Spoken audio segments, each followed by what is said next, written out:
You keep everyone away from harm and to remain safe. Lord, thank you for your divine sacrifice and your steadfast love. Help us to be aware of your presence surrounding us tonight. Lord, we love you, praise you, and thank you. In Jesus' name I pray. Amen.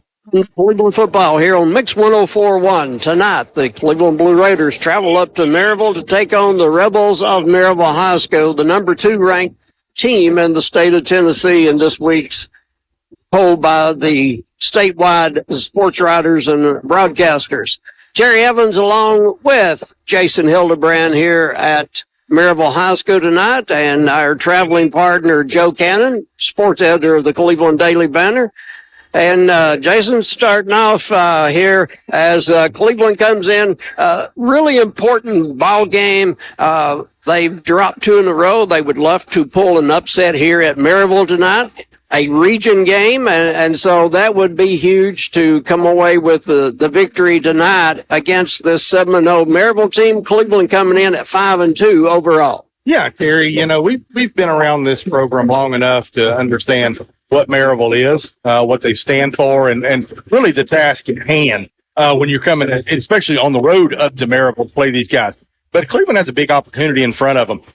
With one region loss, Maryville, like you stated, is leading the region with no losses. Bearden has a loss, and their loss come to Maryville. So, what the heck? Cleveland could get up there and take this game and be for a tie in first place in the region. So they just got to go out here and stick to what they do well. Don't make mistakes. Limit those turnovers, limit the penalties, because let's face it, against a team like Maryville, the number 2 ranked team in their history, you got to play a really good, clean game against these guys to be in it. And that's what Cleveland needs to focus on, is playing clean, don't miss tackles, and don't have these, a lot of penalties like we were accustomed to seeing the Blue Raiders have.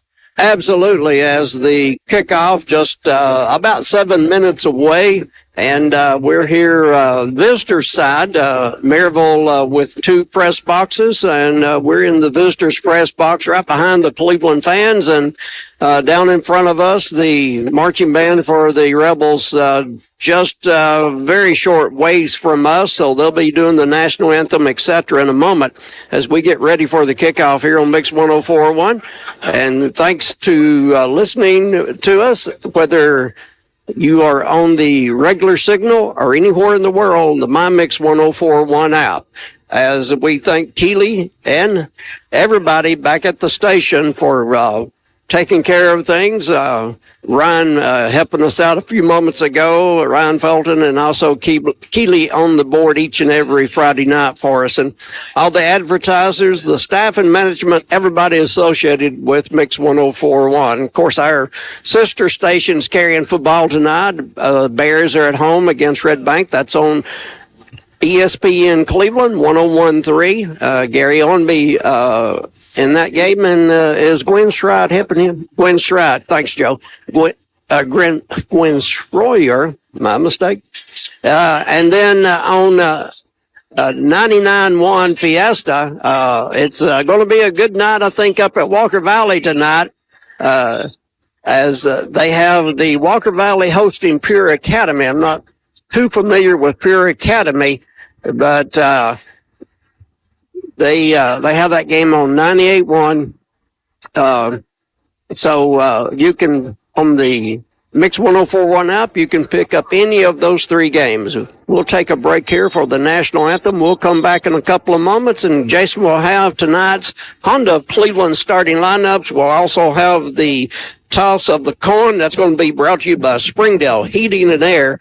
Old-fashioned, friendly, and always more than your money's worth. Springdale Heating and Air, 479-6363. We'll be back in a couple of moments. L&B Appliance is your one-stop appliance shop, locally owned and operated, serving this area for over 30 years. They offer sales and service. L&B Appliance, located on Durkee Road at Highway 64 in Cleveland, 423-339-3231. L&B Appliance, large enough to meet all your home appliance needs, small enough to appreciate your business. Toyota of Cleveland's 9th annual Trunk or Treat is coming soon. Saturday, October 26th from 5 p.m. to 7 p.m. at Toyota of Cleveland. You can drive through and see all the Halloween costumes and grab bags of treats. For more details or to be a sponsor, you can go to toyotaofcleveland.com for all the details. Trunk or treat at Toyota of Cleveland, October 26th, starting at 5 p.m. Exit 20 off of I-75. Make sure you get in line early. Selling mattresses the retail way isn't the best way. Most mattresses are made in a large factory and shipped hundreds of miles to a retailer's warehouse, where the retailer then marks them up and up before finally selling and delivering them. At Mermaid Mattress, we are the factory, so we eliminate the extra steps and create a direct line from our factory to you, saving you hundreds of dollars. So experience more than the national chain store can offer and spend your dollars locally. Mermaid Mattress. Mattress, better price, better sleep, better life. Is your home too hot in the summer and too cold in the winter? At Central Heat and Air, your local HVAC experts, we've got you covered. Our top-notch technicians provide fast, reliable service to keep your home comfortable year-round. From installation to maintenance, we handle it all. You'll never be left out in the cold or the heat. Call Central Heat and Air today at 423-478-7778. That's 423-478-7778. Or visit us online at docsair.com. That's DOCSAIR.com. Central Heat and Air, your healthy home company. Mix 104.1 is powered by Duracell.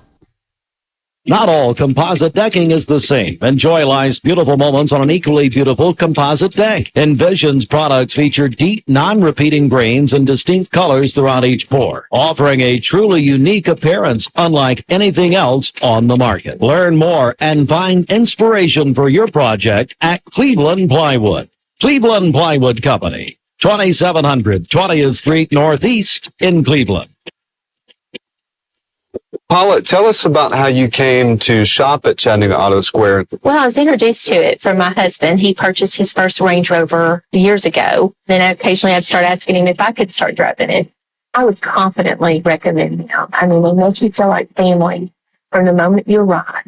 Being in real estate for like 34 years, you really come to value and appreciate the level of service that Range Rover gives you. Chattanooga Auto Square, luxury lives here. At Wholesale Supply, we're more than just a plumbing, electrical, and HVAC supplier. We're your partners in success. Join our family of customers today and experience the benefits of partnering with us. Enjoy free local delivery so you can focus on what you do best, getting the job done. With wholesale pricing, you'll save big on every purchase. Plus, our fast, friendly support team is here to assist you every step of the way. Our vast selection from top manufacturers ensures you'll find everything you need all under one roof. Find a location near you. Visit wholesalesupply.us for more. And remember, Wholesale Supply, open to the public.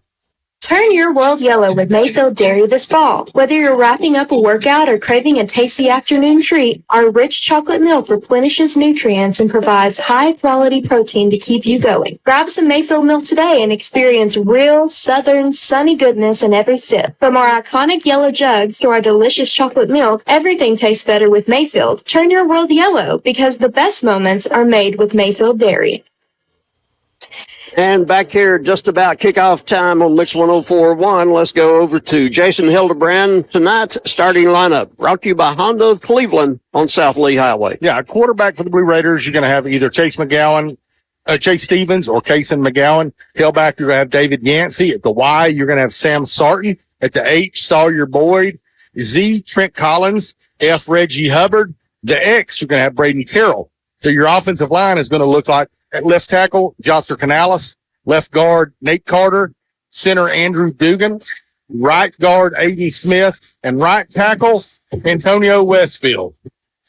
And that's a change as Stonewall Charette out with an injury. And so, therefore, you've got big number 69, A.J. Westfield, who normally wears zeros. Yeah, it's one of those things where you don't like to come in against a Maryville team with injuries, but, you have to play with the cards you're dealt with sometimes. So Cleveland's shaking it up some tonight. So it's definitely something we'll keep our eye on as the night goes through. And the starting offensive lineup, Jason, for the Rebels of Maryville. Oh, quarterback, Will Jones. Running back, Bryce Davis. Halfback, tight end, Hudson Jamerson. Wideouts, you have Britton Barrett, Colton Faust. The offensive line consists of left tackle Brody Smith, left guard Nash Stennett, center Henry Chambers, right guard Nick Hinderlight, and right tackle Alex Boyd. All right. And the Dale's heating and air temperature at kickoff as the Rebels come onto the field. We've not had the toss of the coin yet. But anyway, Dale's heating and air temperature at kickoff. Jason? It is a cool 59 degrees. You know, when we got here, we come to the press box over here on the visitor side. It's open air, and we saw sun. Now the sun's starting to go down, so it's getting a little bit cooler. So right now it's 59 degrees. All right, and really perfect football weather in East Tennessee for the middle of October as we get ready for the Cleveland against Maryville game here at Maryville High School. As we said, the coin toss coming up in just a moment. We want to take a moment and thank Smith Family McDonald's of Southeast Tennessee, bringing you Coach's Bench each and every week with Coach Tigard, and also the other pregame activities here on Mix 104.1. As for the Blue Raiders, it's going to be Sarton, McGowan, Stevens, and Collins as the co-captains, and they'll be meeting out there with the Rebs as Maryville will go with 3 co-captains. As we said earlier, our other 2 stations also games tonight. Walker Valley, 7 o'clock kick there. Andy and Jacob on the call on 99.1, and then on 101.3 ESPN Cleveland, Gary Onby and Gwen Schreiff. Nope, Gwen Soria. Boy, Joe, that's stuck in my mind for some reason. Some things you just, they're there and it's hard to erase them. Anyway, Cleveland will have the call on the towing costs. It'll be brought to you by Springdale Heating and Air. I think they're trying to find a coin, Terry. I hope they have not used that 2-headed coin again. So here we go. Still awaiting, still going over things. And Jason, what's the call on the Springdale Heating and Air coin toss? It's like Cleveland has won the toss. They're electing to receive. So Cleveland to receive, defending the south goal, and the Rebels will be defending the north goal. It looks like Coach Tiger is wanting to get off to a quick start here and see what we can do, get some points early. So let's see as we get ready for the Maryville kickoff, and we'll send it back to the station for just a second for the final break, as the kickoff will be brought to you by Chattanooga Auto Square. We'll be back in 30 seconds. Welcome to Infinity of Chattanooga, with an expansive inventory of new, used, and certified pre-owned Infinity products. Make sure Infinity of Chattanooga is on your list of places to shop when it's time for your next vehicle. Sporty coupes, comfortable sedans, and spacious SUVs. Infinity of Chattanooga has it all. Shop online at infinityofchattanooga.com or take a test drive at Infinity of Chattanooga, just off I-75 at the Lee Highway exit. Maryville kickoff coming up as Cleveland has decided they want the ball first. As Cleveland coming in at 1-1 in the region, Maryville 3-0 in the region, Cleveland 5-2 on the year, Maryville 7-0 on the year. And to kick it away for the Rebs, standing a long way from the ball, Mac Sayre. Junior kicker, going to be a left-footed one. And so here we go from the Maryville 40-yard line. Football is in the air on Mix 1.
0-4-1, and this one will go to the goal line. Well, it looked like his foot was in the back in the end zone, which you couldn't return. But anyway, a fumble by Cleveland on the kickoff, picks it up out to the 10 to 15 and dropped there. But Jason, I really thought the back foot was in the end zone there. It definitely was, Terry. I think just because he didn't catch it and it just kind of bounced off of him, they considered it. I don't know. I thought once we're in the end zone, if you touched it at all, it was going to be a touchback. So apparently the ball didn't get to the end zone, and so at the 14-yard line, Cleveland has their first play of the game. Good snap, looking, and pass is going to be a sliding catch. Nice catch by the Blue Raiders that time. And Cleveland off and running as Reggie Hubbard comes in with the reception. Cleveland, of course, wanting to go fast. Yeah, it's a really nice grab right there by Reggie Hubbard. Concentrate on the ball and give an all-out effort there. That's what you're looking for when you're coming up here for this opportunity. So a good effort. McGowan 1 for 1 in the passing department. First play from the scrimmage. The young sophomore gets people set. Looking. Wanting to go to the air, checks down 2-3 receivers, and is going to be chased, fires to David Yancey at the 25. Yancey goes to the 29. That time, as looking downfield, McGowan looked off one, looked off another, finally had to roll to his left. There was a red shirt rebel there in front of him. He spun and ran the other way, and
two to each side. Now he'll just hand off to Isaiah Davis. He's going to stutter step, go behind his blockers, push ahead forward, and he is going to, let's see where they say he stepped out. They're going to give him the midfield stripe, so that's going to be enough for a first down. And it'll be, they'll exercise on the hash mark at midfield next time by. They were able to set the edge there and allow him to get towards the Cleveland sidelines. Eventually the tackle will get credited to number 9, David Crawford. Yeah, I think Cleveland's opening script has went pretty seamless to this point. Positive each and every play except one incompletion. 2 receivers to the left, 2 to the right. McGowan's going to look over the defense, kind of yell out some commands. He'll have Davis directly behind him. Now he's going to take the shotgun snap. He's going to step up in the pocket. He's going to be picked off. A throw is errant, and Nolan White turns him back. Number 2, Jackson Rutledge gets in the backfield, causes a little bit of pressure, and doink, interception. to Nolan White. The first Delosier Auction Company defensive stop of the night comes from the senior, the coach's kid, Nolan White. Hosty. Yeah, love it, love it. Turned them back and just flipped the script right there. All positive, positive, positive, negative. Here come the Red Rebels. Quickly, Will Jones and company will be out there on offense to start this one. 2 receivers to the left tight and 2 wide to the right. At Price Davis to his left hip pocket. Will Jones looking over the defense. He'll take his first snap from his own 44-yard line. Play action. Flips out to Colton Fowles. He's going to get ahead forward, and he is going to get to the midfield stripe. So a 6-yard pickup there on play number 1. Good read there by Will Jones. Number 2, Braden Carroll makes the tackle. Had lots of cushion over there. It's going to be 2nd down, 4 yards to go. Quickly back, and they'll have a little what they call sugar huddle. Gets the update. They'll break it. 3 receivers to the left, 1 to the right. See if Britton Barrett one-on-one over here looks good to Will. Will's going to look it over. He's going to put a man in motion. He'll put Casey Cobble in motion. Takes a snap. He's going to do a little one-step drop. Now flips it out in the flat to Casey. And Casey's going to make the catch, but then be tackled almost immediately. He'll pick up 2. At number 6, Britton Barrett clear out that perimeter, allow for the out route. Tackle made by number 17, Jalen Trammell. The motion man was the receiver or the target there, and it will bring up 3rd and 2. Correction, tackle made, Trent Collins, 15.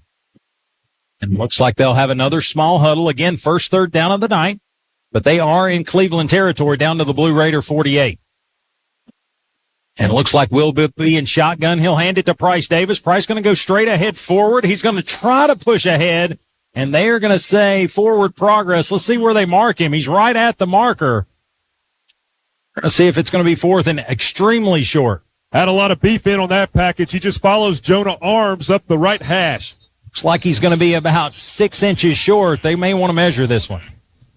This defensive formation that Coach Tygard uses, it's a 4-2-5 formation. Will disguises the box with he will disguise the box with multiple tacklers and drop back into formation. He will blitz from A.J. Westfield, 7 sacks on the year, or utilization of that star position in David Yancey. 1 sack and 2 INTs on the season, leads the team with 54 tackles. We're going to see they've brought the chains over. They're going to measure on our side of the field, so we'll have a really good view of it. I think he's going to be just a touch short. We're going to see. Looks like he is going to be about 2 chain links short. It looks like my eyes are still pretty good. That's what the signal is. So been a decision here early in this one. You're in Cleveland territory, but just across midfield. Is it too early to push that button? Well, with yardage like that, a squirrel could make that jump with a tasty acorn, appealing to him. So, yeah, I would definitely go for it. Well, I think you've got a package, that has covert and all the bigs in there. They call it the hippo package. We'll see if they open the gate for the hippo here on 4th down. Hippos and squirrels. Yeah, I don't know. I didn't have anything. I don't know a ton about hippos. I'll be honest. Yeah. Looks like the offense will stay out there. Does not look like it's going to be the beef package here on the first attempt. We'll see if it's an attempt to get the hard count, and then we'll see if they go hippo. Yeah, I don't know much about hippos, but I know a hippie. Thank you. It's one thing. Looks like Will's going to be in shotgun. He's going to take it. He's going to hand it to Price Davis. Price is going to be stood up. He is going to be stood up. He's actually going to lose yards there on 4th down, being just good penetration by Cleveland, and Cleveland gets a turnover on downs against the Red Rebels. Big number 20, David Yancey. He plays that star position that we talked about. He creeped up and got in the backfield to make the tackle on Price. Yeah, just really good sound football. Was not fooled by any of the movement there, and really just Price had nowhere to go. Kept the feet churning, just couldn't get upfield. But it will be 1st down Cleveland, and we'll see if they bring McGowan back out there. Looks like he will trot back out there to lead the Blue Raiders. Well, it gives a good opportunity for the offense to make adjustments while the defense is out there. And that defense is, like we said in the pregame show, has generated a lot of turnovers now at +10 on the year. Yeah, 8:16 to go here in the first quarter. And looks like they are trying to set the football appropriately. They're going to bring the sticks back out. Kind of interesting.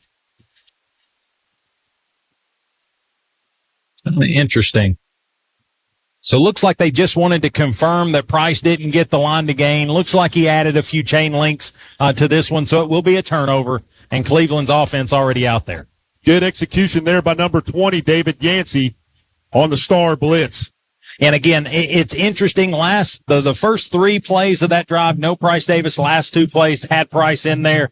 Cleveland had a good script on offense and defense. This will be the second run for this defense. See if we can't get another turnover. McGowan's going to be in shotgun. He'll have 2 receivers to either side. He's working right to left here on Jim Renfro. He takes the snap, looks right, throws right, and it is going to be off timing. Intended receiver was number 5. That's Reggie Hubbard III, incomplete. Quarterback was looking for Reggie Hubbard to do an out route towards the Cleveland sidelines. Instead, he does a skinny post in between the hash. Number 33, Sawyer McNally, was in the area. Hey, they have done a ton of homework. Really, McGowan is using his eyes to try to draw off defenders. He's looking left the whole way and then turning right just at the last moment. And I think somewhat that threw his timing off. Hips not aligned. Yeah, and you got to remember, this is only his second start. Trips to the right, 1 receiver to the left. He's going to have, it looks like Isaiah Davis to his right hip. He's going to take the shotgun snap, wants to throw it. He's going to uncork it into double coverage, and it is going to bounce off the receiver's hands, incomplete. And good coverage there by Nolan White and Bryson Barrett. That double coverage way deep in the back end, unable to make the catch. Good coverage by the Red Rebels. Yeah, 2 incompletions brings up 3rd and 10. Again, Cleveland working near midfield. They're at their own 47-yard line. I really feel like he rushed that pass. David Crawford was showing blitz, and he pulled back, disguised that blitz very well, and he rushed the throw in the back end. Yeah, had to put a little more air under it, allowed Bryson and Nolan to get in coverage for sure. McGowan's going to have Isaiah Davis to his right hip, tight, and he'll have trips to the right, 1 to the left. He's going to take the snap. I think a pre-snap penalty there. He moved before the offensive line did. And that looks to be a false start against Cleveland. We'll get it again. Yeah, you're absolutely right. Casey McGowan moves his back foot before the ball snapped. Move him back. He does like a little karaoke if you've ever done football warm-ups, but got out of the way in time for the official to see it. We'll mark them off 5 backwards. Their next snap will take place from their own 42. Karaoke or the cha-cha-cha or... I'm not a dancer. It's going to be 3rd and 15. 8 minutes to go here in the first quarter. McGowan goes all the way to the sideline to get this next play. Again, score. I hear back at home for the first time in a few weeks. It is going to be Kaysen McGowan and Cleveland on offense. He's going to take the shotgun snap, rolling the pocket to the right. Penetration coming, and looks like Jonah Arms gets hands on him but can't mark him down. And we're going to see, I think we swatted it down, and looks like intended receiver was number 5, Reggie Hubbard III, and he's going to try to trap it down low, and it's going to bounce to the turf. It'll be 4th down. I love a good, healthy Mike linebacker blitz. Let me get that out. That's a lot of work, man. Matthew Covert just bolts into the backfield, rushes him out of the pocket, has to force that throw. Nolan White in on the coverage. Yeah, good coverage there. Good tight coverage, but no flag, so really clean coverage. And it's going to bring up 4th down for Cleveland. Looks like deep will be Colton Faust. He'll stand at his own 19-yard line. He will try to return this thing left to right. And looks like the punter is up a little tight. There's some movement here, so we'll see. They don't punt a lot, so I'm interested to see what happens. High snap, but he gets it. Number 13 is going to punt this one away. Looks like it's going to spin weird, but Colton's going to get it. Colton's going to take it. He's going to get across the 25 and out to the 29-yard line. Number 13, Sloan Balonis, is who kicks that one away. Not Rob Baronis, but Sloan Balonis. And looks like he's going to get a little yardage there, but Rebels take over 1st and 10. Well, that ball had an elongated wing on it like an Obion County ostrich. It was weird looking coming off his foot. And good return there by Colt Faust, able to pick it up. He plays baseball, so able to field that. He could have turned a double play on that one.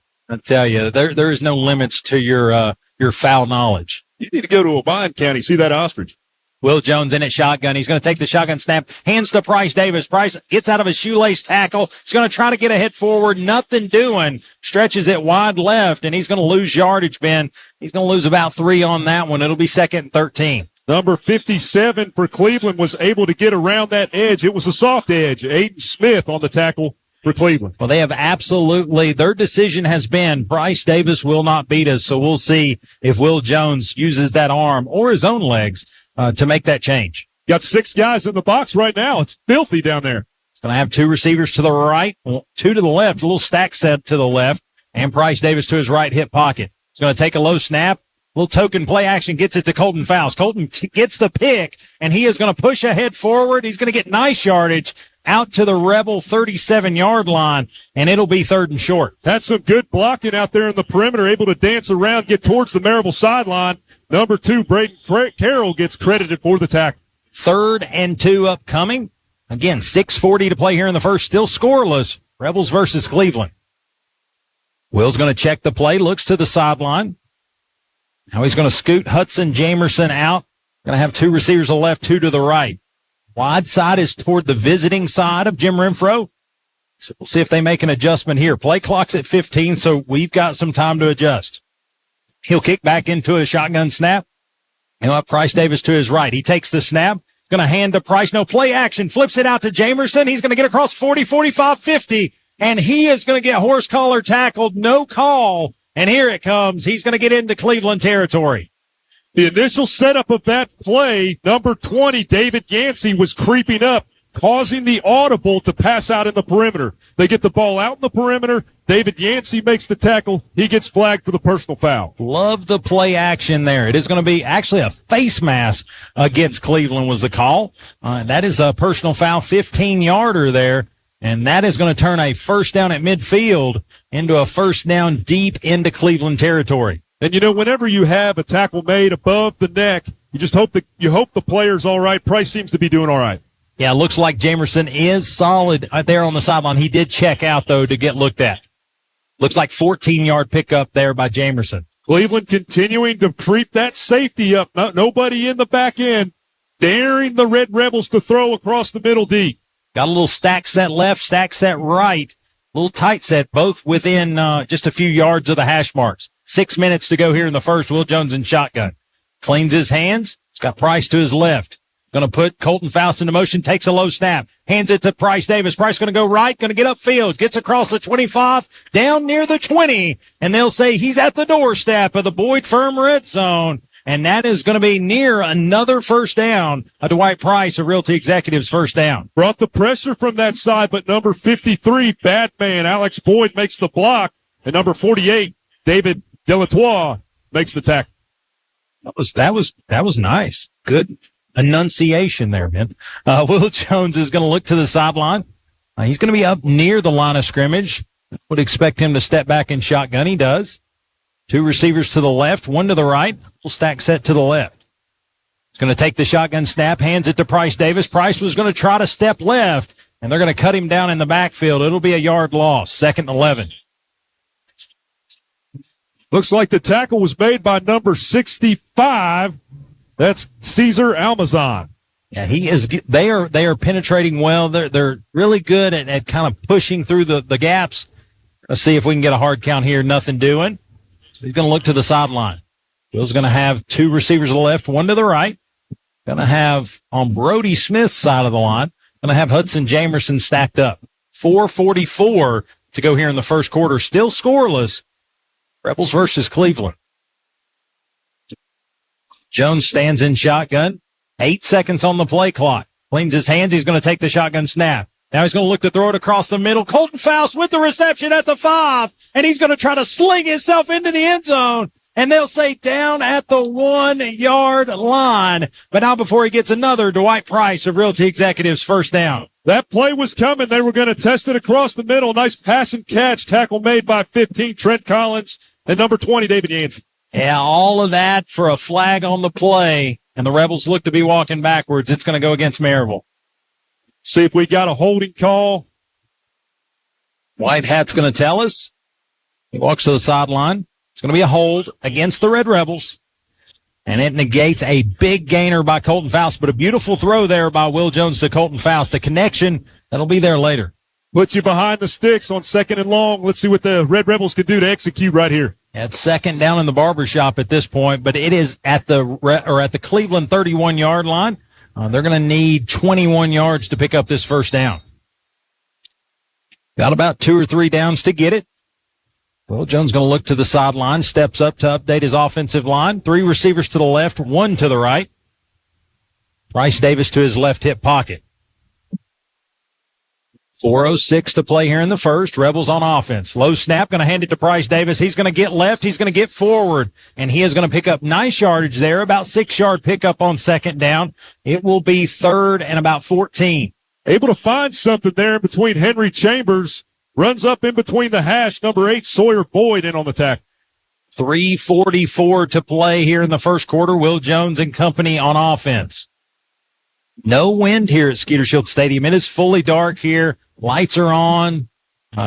Rebel faithful in attendance. Good crowd here tonight. Jones going to look over the defense. Looks like this is kind of check with me kind of offense right now. Hudson Jamerson's got a 42 long or a 37 long on the year. Looks like they're going to put Bryce Davis in motion, have 4 receivers to the left-hand side. They're going to flip it out to him, and they read it well. Looks like the tackle's going to be made by number 2. That is going to be Braden Carroll, and it's going to be a loss on the play. It'll be 4th down. Yeah, the play slowly developed, allowing the defender to get into the backfield, too. Braden Carroll makes the tackle. Yeah, had a lot of beef in front of him, but Carroll just cut through the defenders, and really, I thought Price did a good job corralling that in and not fumbling with a big hit there. Yeah, you had 3 defenders out there in the perimeter, but Braden Carroll, he goes 4 on 3. Just get outnumbered over there. Looks like that loss is going to make this kind of no man's land, so you see the offense stay out there. I think that's a bad call here, Ben. Well, it's one of the best defenses in the region, and Coach Hunt has a lot of confidence in his football team. I think you got to attack here. 2 receivers to either side. Price Davis to his right hip pocket. Will Jones in shotgun, going to put a man in motion. Colton Faust going to give a little handoff. It's going to be Colton Faust to throw it. He's got a man downfield, Nolan White, and it is going to be defended well. He was open. The throw was well, but Braden Carroll knocks it down. Incomplete turnover. Love the trickery. Little flea flicker throw out on a faded post, and number 2, Braden Carroll, does the coverage. Like the play call, Wayne. Yeah, and honestly, that's going to work 8 out of 10. We were just in some of those other 2. 2:14 to play here in the first quarter. Still scoreless, a stalemate here on Jim Renfro, as both teams defensively doing a lot of good things. Offenses, some are moving, and then they step back, so a little dancing going on. Well, both teams know the magnitude of this game, and that's why they're executing at a high level. Kaysen McGowan's going to be in shotgun. He'll take that snap, hands it to Davis. No, that's going to be number 4. That's going to be Emilio Green, and he's going to go ahead forward. And looks like we're going to push him out of bounds. About a 2-yard loss on that one. It'll be 2nd and 12. They were unable to set the edge over there. Number 9, David Crawford, got in the backfield, made the tackle, pushed him out of bounds. Under 2 minutes to play here in the first quarter. Minute 52 to be exact.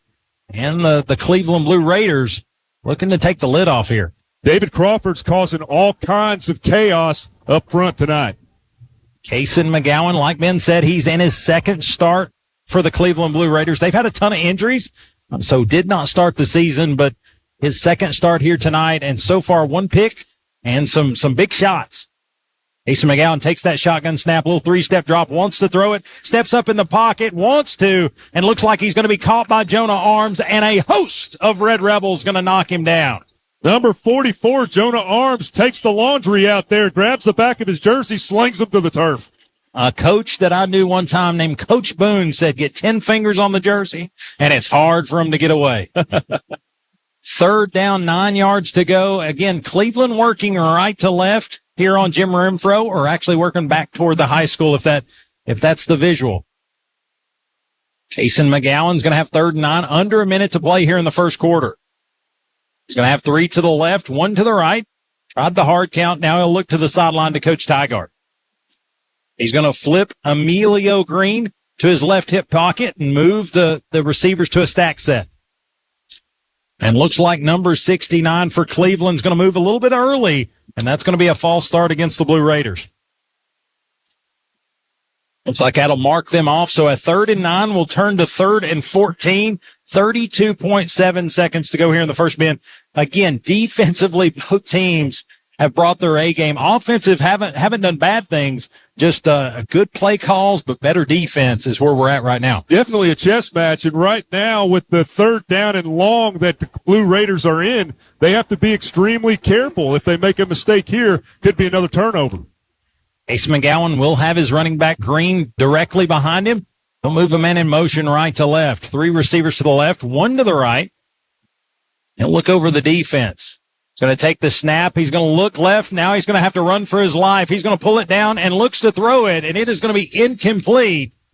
Then it'll be 4th down. Yeah, Matthew Covert got in the backfield, and he had to hightail and skedaddle. Moves out towards the Cleveland sideline, just throws it away. Some laundry in the backfield, kind of in the neighborhood. When a quarterback scrambles like that, that's in the neighborhood of holding. We'll see if that's the call. It is a hold call against Cleveland. We will decline that. Take the 4th down, the incompletion. And looks like with 3.9 seconds to go, the punt will be the final play of the first quarter. And based off the previous punt, we should get pretty good field position right here. But as you can see, the Red Rebels are setting up for a potential fake punt. Well, I think, I don't see a man getting deep just yet. And again, Cleveland's not out on the field, so there's a potential here. Maybe Nolan White drops into punt formation, but looks like, just a token glance there. A lot of the offense exits, and here comes the punt formation.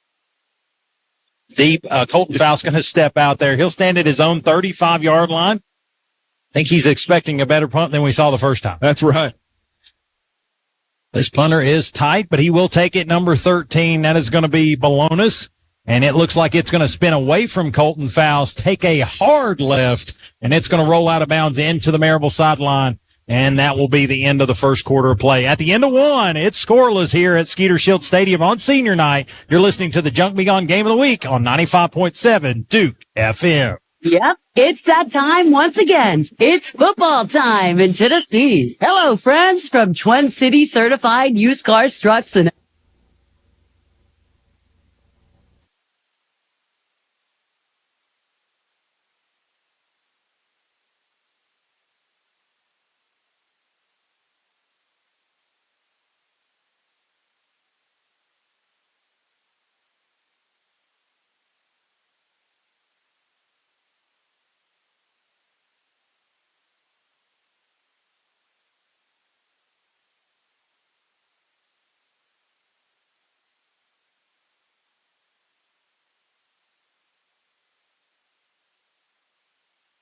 Scoreless first quarter. Haven't seen many of those, but both teams defensively brought their A game here tonight. It's definitely, like we said, it's been a chess match. Both teams are making adjustments real time. It's been some exciting football up to this point. Yeah, really looking for some updates here. Again, end of quarter stats brought to you by His Ground LLC. If you look at Cleveland, McGowan is 3 of 8 passing, 20 yards, has 1 interception. If you look at rushing, number 20 for the Blue Raiders, that is going to be Isaiah Davis. Or no, that's going to be, David Yancey. He's got 14 yard rushing. And if you look at number 4, Green, he's going to have a negative 2 yards. And number 10, that is going to be Kason McGowan, 3 yards on a keeper. So 15 yards rushing in the first quarter. Receiving wise, number 15 leads the way, 2 catches for 15 yards. And that is going to be Trent Collins. And number 20, David Yancey, 1 catch for 5 yards. So Yancey's kind of been a safety valve there for McGowan, but not a ton of offense there for Cleveland. Yeah, looks like there's going to be Price Davis leading the way rushing the football. He's going to have 6 carries for 15 yards. And looks like leading receiver will be 17 yards for Colton Faust. Quick out route to Casey Cobble right there. Tackle was made by number 12, Braden Mejia. Quickly back. It's going to be 2nd down. 2-yard pickup there on 1st down. It'll be 2nd down, 8 to go. 11:32 to play here in the half. You talk about the turnover margin, increasing in the first quarter there. You talk about the 88 yards rushing on average that we're holding our opponent to. Great job by the defense. 2 receivers to the right, 1 to the left, quickly up, and then Price Davis is going to get the football. He's going to go left, piles ahead forward, and he's going to be on top of a Blue Raider. Still don't think he's down yet, but they're going to call him down at midfield, the 50-yard line. And that'll be a pickup of 6. It'll be 3rd and 2. Nice counter play and good blocking by number 55, Brody Smith on that edge. Leads to be a decent gain there. Number 15, Trent Collins, eventually takes him down. Yeah, I thought number 28 got an early start on the defense there, but it must have just been a perfect launch. Looks like we're going to have a beef package in. It's going to be a stack set to the left-hand side, 2 receivers to the right. Will Jones in shotgun, nearing that midfield stripe, working right to left. Will Jones going to hand to Price Davis. He's going to go straight ahead forward. He's going to get the 1st down, they're going to say and get pushed back, but not before he gets to the Cleveland 47-yard line. That'll be a first down, a Dwight Price of Realty Executives first down. Great push up front there in between the tackles, but also Hudson Jamerson does a little bit of deception in the backfield, forcing the edge to open up. Number 15, Trent Collins, makes the tackle. Yeah, good early blocking, gave Price the hole to get the first down, and then it quickly closed. 10:21 to go here in the second quarter. Still scoreless, 0 apiece, Maryville to Cleveland. They see something on that left side. They're going to keep going up there behind Brody. Will Jones in shotgun. He's going to look over the defense.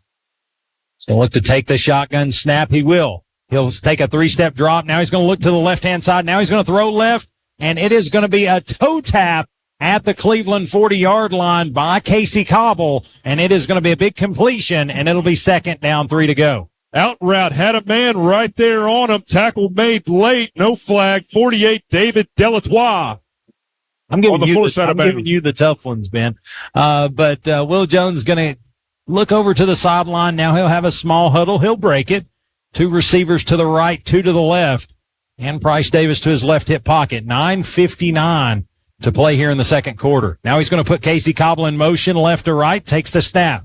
Now he's going to hand to Price Davis. He's going to cut left. He's going to get forward, get across the 35, and he is going to get down to the Cleveland 29-yard line. But now before, another Dwight Price of Realty Executives first down. Great deception play. Puts Casey Cobble into orbit. He starts running towards the Cleveland sidelines, clears out that box, pulls the safety, and number 20, David Yancey, has to revert himself and make that tackle on the perimeter. That's 22 yards here in the second quarter for Price Davis. 13 big ones on that one.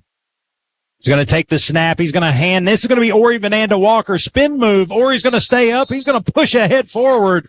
And I tell you, Ori will not go down with one man. And he's going to pick up about 3 big yards. 2nd and 7. Yeah, the Spurs are definitely jingling after that tackle. I mean, he was getting pushed around by 20, David Yancey, and 42, Jonathan Weston, refused to go down. And again, this is a Cleveland team that has 60 total members on it. Leaning on them, running the football is going to pay dividends later in this football game. 9:26 to play. Ori Vananda Walker flipped to the right hip pocket. Will Jones checks the play at the line of scrimmage, makes an adjustment. Now Ori will flip to Will's left hip pocket. 2 receivers to either side.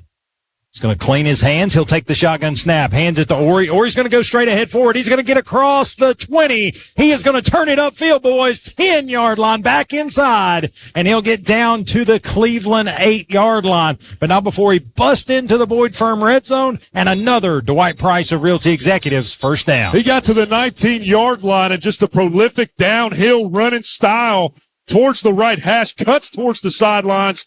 Number 2, Braden Carroll, gets credit for the tackle. Yeah, 20-yard pickup on that run by Ori Vananda Walker. 2 first downs in 1 big run. Bryce Davis will check back in. Will Jones in shotgun.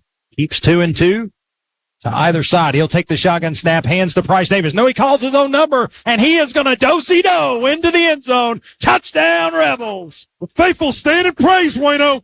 Everybody went with Price Davis except who, ladies and gentlemen? Will Jones, and he went into the end zone. Touchdown Rebels, and the Denso scoreboard just changed. Just completely deceived and debunked those linebackers on the fake. Heads up the up the left hash, makes a big touchdown for the Red Rebels. Will Jones's first carry of the night is a big one. The Denso scoreboard now reads the Rebels 6 and the Cleveland Blue Raiders 0.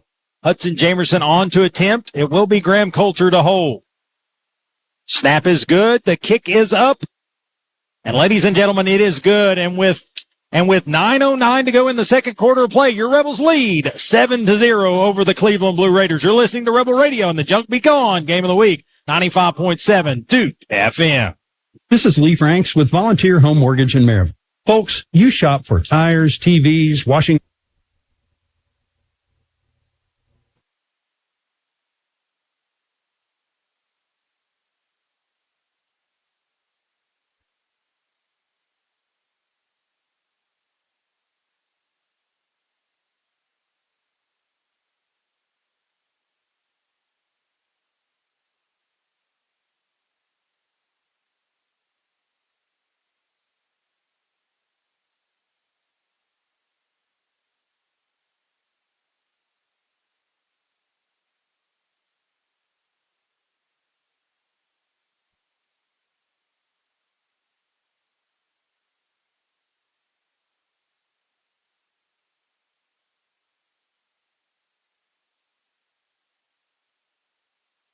Back to the Junk Be Gone Game of the Week, 95.7 Duke FM. I'm Wayne Kaiser alongside Ben Metz, and with 9:09 on the clock, the Rebels shift the scoreboard and make it 7-0 in favor of our Red Rebels.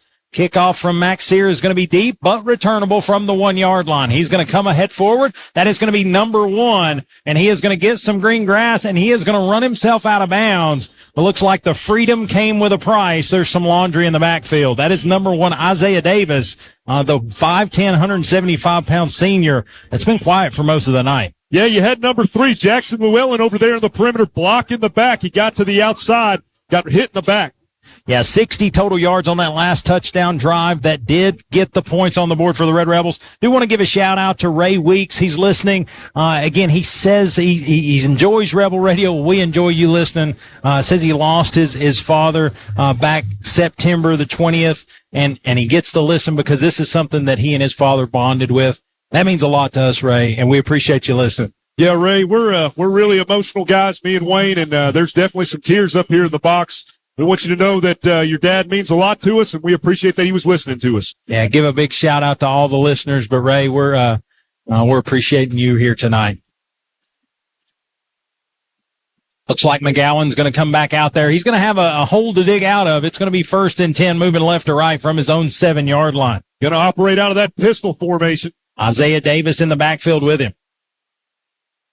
And looks like he's going to have 2 to the right, 1 to the left, and they're going to hand it off to Davis. Davis tries to go right off the middle. He's going to roll off the defenders, but he's still not going to get much yardage. It's going to be no gain there on 1st down, 2nd and 10. Well, that's because he tried to cut back, and number 9 goes Sop Choppy Burr in the backfield, David Crawford. Like, I swear it's a ticking time bomb. We don't know when it's going to go off, people, but there it was. 8:40 to go here in the second quarter, and Sop Choppy just made an appearance. Looks like McGowan's going to have a small huddle. Hasn't done that a whole lot here tonight. Isaiah Davis straight behind him. He'll have 2 receivers to the right, 1 to the left. Same formation. They'll put number 7 into motion. Now that's big number 2, Braden Carroll. Looks like a little sweep play, and Isaiah Davis tries to cut it upfield, and nothing doing, Ben, as he is going to have no gain again. 2 plays, 2 zeros. Sweep play, tried to get that edge. It wasn't there. Number 43, Zach Hampel, makes the tackle. Had 26 tackles coming into the game. 4 tackles for loss. 1 sack on the season. Looks like a shaken up Blue Raider there on the play. He's going to stay down, and here comes the team to check on him. Let's take us a break. Listen to a fine sponsor. When we come back, wish the best for this Blue Raider, but when we come back, more from the Junk Be Gone Game of the Week. 95.7 Duke FM. Pokies and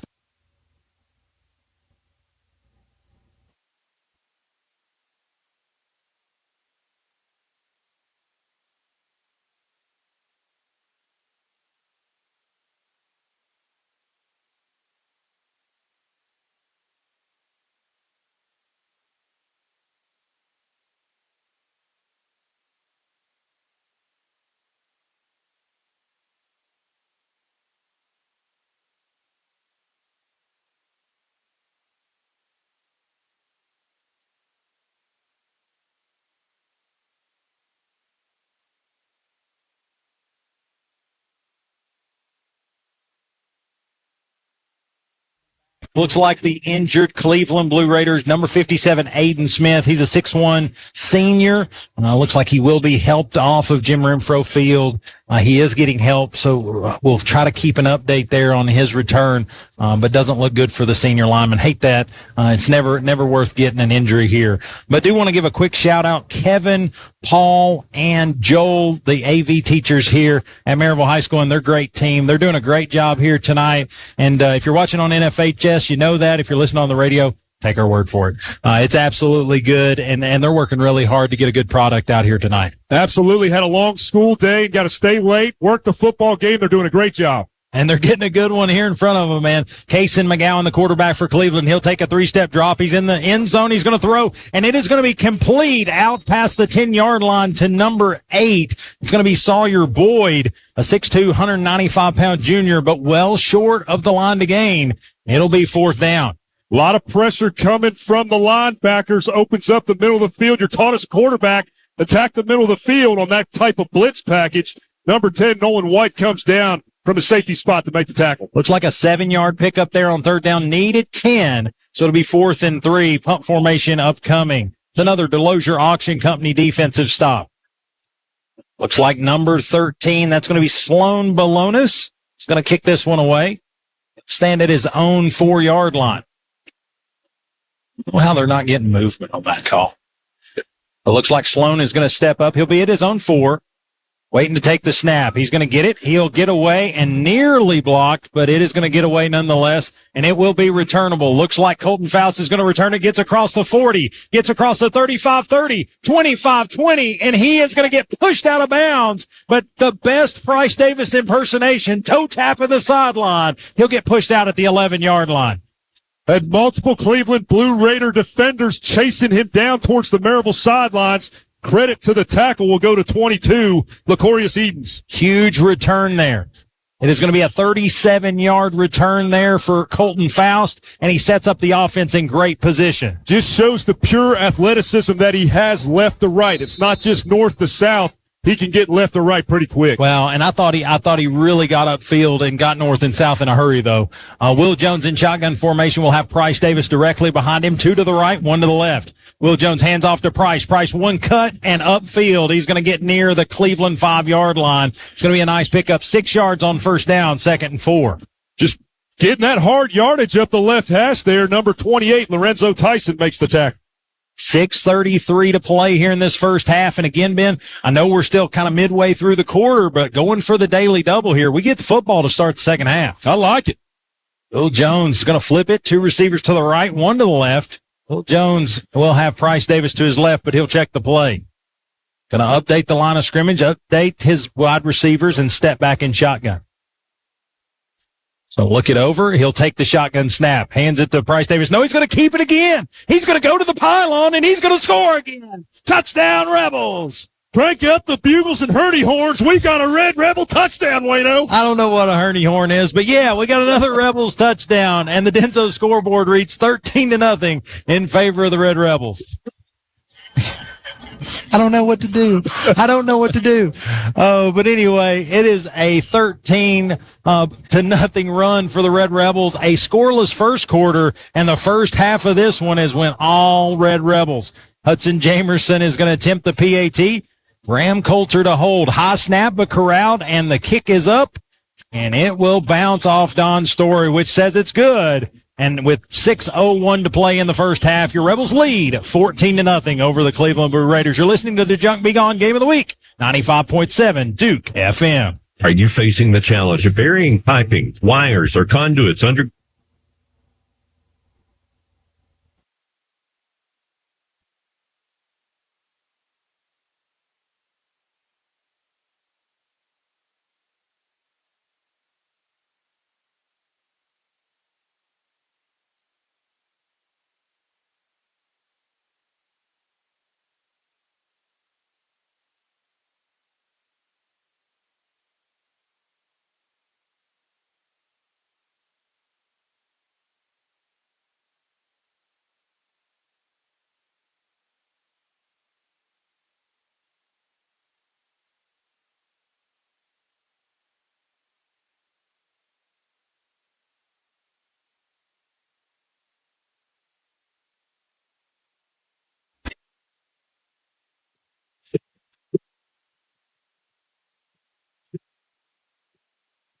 And welcome back to the Junk Be Gone Game of the Week, Rebel Radio 95.7 Duke FM. Do want to get a quick correction in there. Ray Weeks is a she, as she let me know on Facebook. But here's the deal. That's why Wayne doesn't multitask. Ben's the multitasker. He's the only one that knows. But Ray, all the comments still the same. Appreciate it. Love that you're listening. Yeah, definitely thinking about your dad tonight as we call the game. Hope we do a good job for him. Yeah. Ray Weeks, appreciate it so much. But the kick is away and Cleveland will take over. It'll be first down from the Cleveland 20-yard line. And so 6:01 to go in the half. And Cleveland, again, kind of shell-shocked here, had a first quarter defensively that was, I don't know that you asked for much better. Second quarter, a short field score, and then a long 60-yard drive by the Red Rebels to take a 14-point advantage.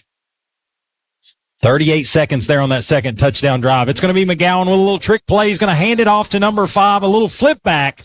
And number 5, Reggie Hubbard III, going to be dropped for a big loss. It's going to be about an 8-yard loss there on first down. Yeah, number 52, Ryan Henry, gets credited for the tackle in the backfield. Had to abandon the pocket there. Big tackle by Ryan Henry. Ryan Henry's going to check out. It will be 2nd and 18 as the Blue Raiders work left to right here on Jim Renfro. 24 tackles on the season for Ryan Henry coming into the game. 4 tackles for loss, 2 sacks, a pick, and a fumble recovery. McGowan will be in shotgun. He'll have Isaiah Davis directly behind him. 2 receivers to the right, 1 to the left.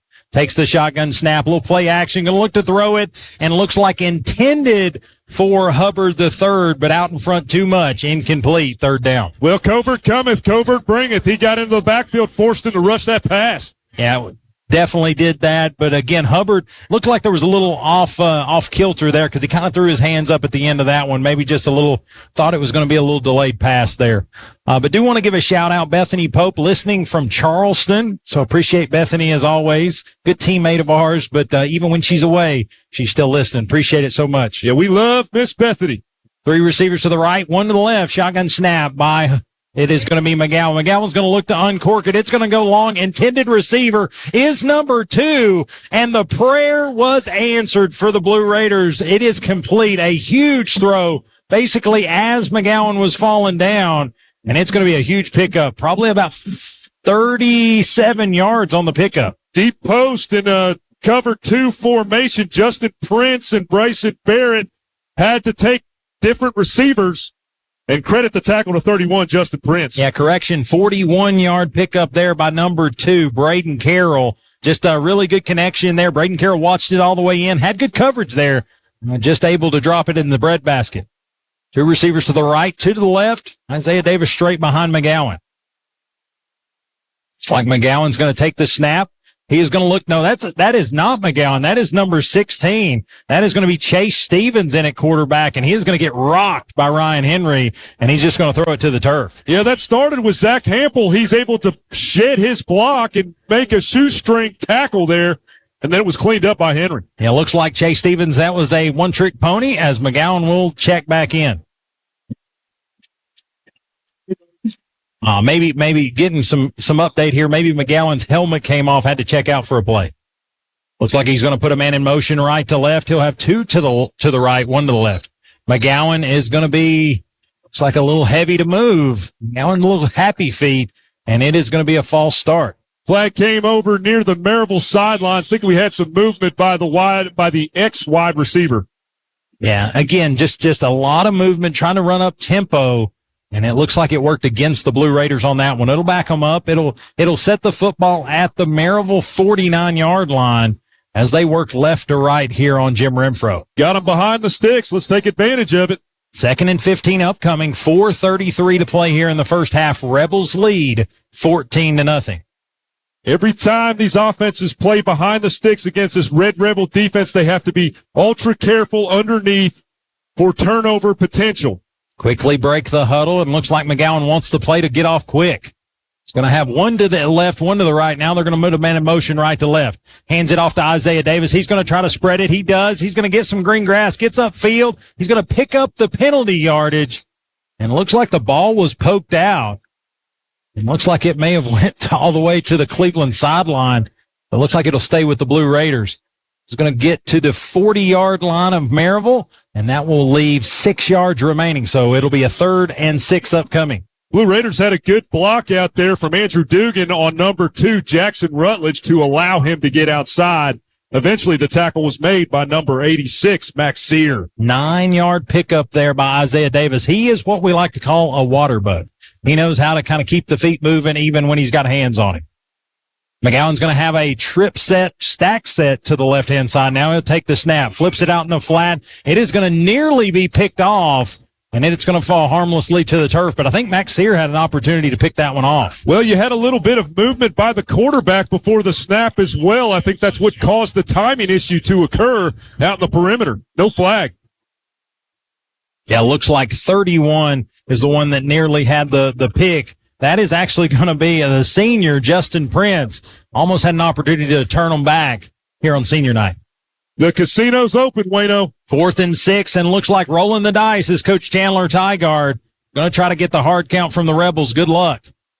2 receivers to the left, 2 to the right. McGowan's going to have Davis directly behind him. He's going to take a little 3-step drop. He's going to get it to Davis. Davis is going to get the football, and he is going to get pushed out of bounds. Now, they're going to say he gets ahead forward progress. He was hit after about a 4-yard gain and pushes ahead for about a 9-yard gain. First down, Cleveland. Huge break for Cleveland. Got a good spot there. Looked like he didn't get the line to gain. Number 9, David Crawford, gets credited for the tackle, but number 33, Sawyer McNelly, was in on it as well. Well, give Davis a good bit of credit on that one. He earned all of those yards on that one. Big hits by the Red Rebels, just not enough before the line to gain. Fresh set of downs, 1st and 10, 3:48 to go here in the first half. McGowan's going to take the snap, shuffles his feet yet again, and that's behind the line of scrimmage. That may be a live football. They're going to say forward pass, incomplete. Was a forward pass, even though it was behind the line of scrimmage, but it's going to be incomplete. 2nd and 10. Yeah, Coach Hunt and company are befuddled that they're not getting that false start, moving your feet like that prior to the snap. It's causing a timing issue on that pass out and that bubble right out in the perimeter. Yeah, for those not here, what McGowan's doing is, if you've ever seen a shortstop as the pitch is made, he's kind of doing this little stack set, and he's moving early. No call. Trips to the right-hand side. McGowan's going to hand off to Davis. Davis going to get through the first level. He's going to get wide, going to get free. Bryson Barrett can't catch him. He's going to get down near the end zone, and they're going to say punched it in for a Cleveland touchdown. Able to get to the sideline for Cleveland, and number 17 was the last man to beat Andrew Smith. He powers his way into the end zone. Touchdown, Cleveland. Isaiah Davis is an electric player, a 32-yard touchdown scamper there for Cleveland, and the Denso scoreboard just changed. It reached the Blue Raiders 6 and the Red Rebels 14. So again, it took them nearly 22 minutes to take the seal off this one, but Isaiah Davis rips into the end zone with that one. Yeah, you can see why he's got offers from Austin P and others. He's a guy that can do a lot of things with his athleticism. When he gets into open space, he plants that back foot, makes a really good cut towards the sidelines. Big touchdown for Cleveland. Looks like Emilio Green will hold, and looks like Balonis will kick. It is going to be up, and it will be good. And with 3:36 to play in the first half, the Rebels lead 14-7 over the Cleveland Blue Raiders. You're listening to the Junk Be Gone Game of the Week, 95.7 Duke FM.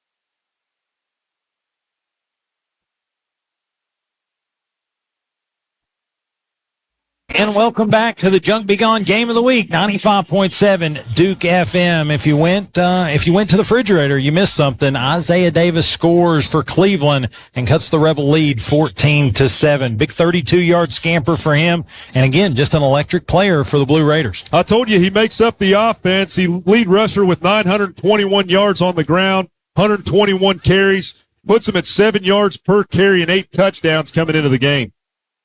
Trying to see, looks like somebody might have taken a timeout. Looks like it might have been the Red Rebels. 3:36 to play in this one, Ben.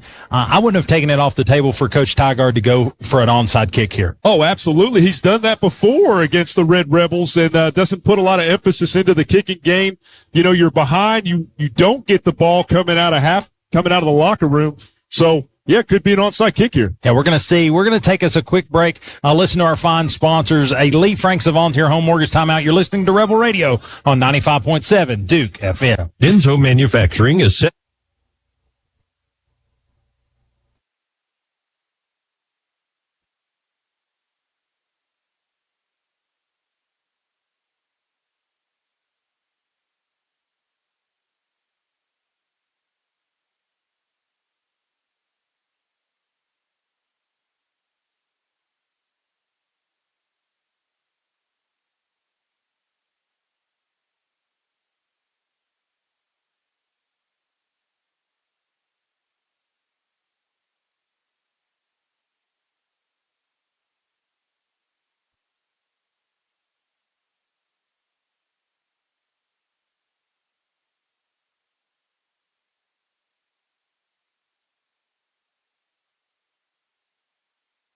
Stadium and senior night here for the Junk Be Gone Game of the Week, 95.7 Duke FM. I'm Wayne Kaiser alongside Ben Metz. 3:36 to play here in the first half. Rebels lead 14-7 over the Cleveland Blue Raiders. Yeah, a little bit of everything. Had an interception by Nolan White, 2 rushing touchdowns by Will Jones, and then, of course, where we're at right now, the 14-7 for Cleveland's the rushing touchdown by Isaiah Davis. Yeah, I said it earlier, and maybe I was a little premature on it, but the kick here gives the Red Rebels the opportunity for what I like to call the daily double, where they can score going into the half and get the football to start the second half. Like I said, don't take it off the table for Balonis to kick an onside kick for Coach Tygard here in Cleveland. He's shown that he's willing to roll the dice, as you have said. He could do it right here. We're going to see, looks like the kicking unit for Cleveland's over there with the officials, so not showing the Red Rebels anything. Looks like we're in standard formation. Looks like deep is Jackson Llewellyn, Colton Faust, and looks like Britton Barrett. Yeah, up front, the Red Rebels are bunched together, not showing how they're going to line up. Tygard's going to watch and make the call here. Yeah, I don't know. Did he get an NFL timeout? Is this Monday Night Football? Like, we took a break and everything. Yeah, this is still not going. Yeah, this isn't a TV game, is it? I don't think so. I mean, it is if you're an NFHS subscriber. That's right. If you're in it, yep, that's right. Appreciate everything that those young people do, and of course Paul, Joel, and Kevin. Great leadership there for the NFHS team. Absolutely, they've done a great job with the program. Great job. Yeah, again, a lot of growth here in 2024. Again, we've even got our own little monitor here. Yeah, it's like a fish finder, but for football. That's great. 3:36 to play. They're still not out there in kick formation. I think everybody's wondering what's going on. I don't think there's a clock issue. I don't think there's anything going on. Looking over, want to give a shout out again to Hippie. He's doing a good job. Chris Hips has had to double duty here. Still going to be our resident sideline reporter at the half. But he is Ken Main Jr. here tonight. He is our statistician here tonight. Yeah, Hippie's doing a great job, and we hope that Ken and his family is doing well. We're definitely thinking about our family member out there. Yeah, he said he's listening to us. So again, speedy recovery there for Ken's wife. Big knee surgery that, like I said, is going to have her outrunning him shortly. I might choke down a Diet Coke in his honor here in the next few minutes. There you go. We had it ready, Ken. Just want you to know. Just want you to know. But looks like they're going to be at midfield now, still not set up for the kick. I think at this point we're worried about people getting cold. We may have to start doing stretches. I'm uncertain what the discussion was. There was some discussion between the head official and Derek Hunt, and now they're setting the ball to kick. Okay. You haven't missed anything. And we're on task. Looks like Balonis will be in kick formation. Looks like they're going to spread it wide. Again, I don't think that means a whole lot with this team. He looks left, looks right. He's going to approach. He'll kick it from his own 40-yard line. It's going to be a decent kick, a little squibber, and it is going to be returnable. Looks like Colton Faust is going to get it again. He's going to try to get wide again. He's going to get a head forward, get across the 30-yard line, and he'll get a head forward to the 33-yard line for the Red Rebels. That's where they'll take over. 3:29 to go. A dribbler down near the 15-yard line, number 34, gets credited for the tackle as Faust works his way to the hash marks. 34 for the Blue Raiders is Gabe Moore. I thought Faust did a good job getting that on one bounce. You know, sometimes that can get squirrely on you, but I thought Faust did a good job catching it in stride. Probably thinking he needed to bring his infielder's mitt tonight. Right. 3 receivers to the left, 1 to the right. Will Jones will have Price Davis to his left hip pocket. Sees the defense, checks to the sideline, updates the line of scrimmage, steps back into shotgun. 3:29 to play in the first half. He'll take a low snap. It's actually going to be off his foot, and looks like Price Davis is going to kick it, and we'll see if Cleveland gets it. They think they do, and the officials say they do. It's going to be a turnover, fumble/turnover for the Red Rebels, Cleveland football. That snap had movement in the backfield. Ball gets laid down there and recovered by number 53. That's Nathan Carter for the Blue Raiders. And quickly a little flip back, and the defense is back out there. 3:23 to play. Ball on the Rebel 32-yard line. A horrendous series of events. Just not what we wanted and not what they wanted to do here late in this first half. Well, with 3:23 left to go, and let's see, 3 timeouts left. They have the ability to run the football a little bit to see if they can get into the red zone. Let's see how Tygard operates this offense. They are running a monstrous set here. Looks like I don't even see a quarterback out there unless they were running some kind of wildcat. But looks like Tygard sent something, didn't like it. He'll take a timeout. Let's take one with him. Lee Franks of Volunteer Home Mortgage timeout. You're listening.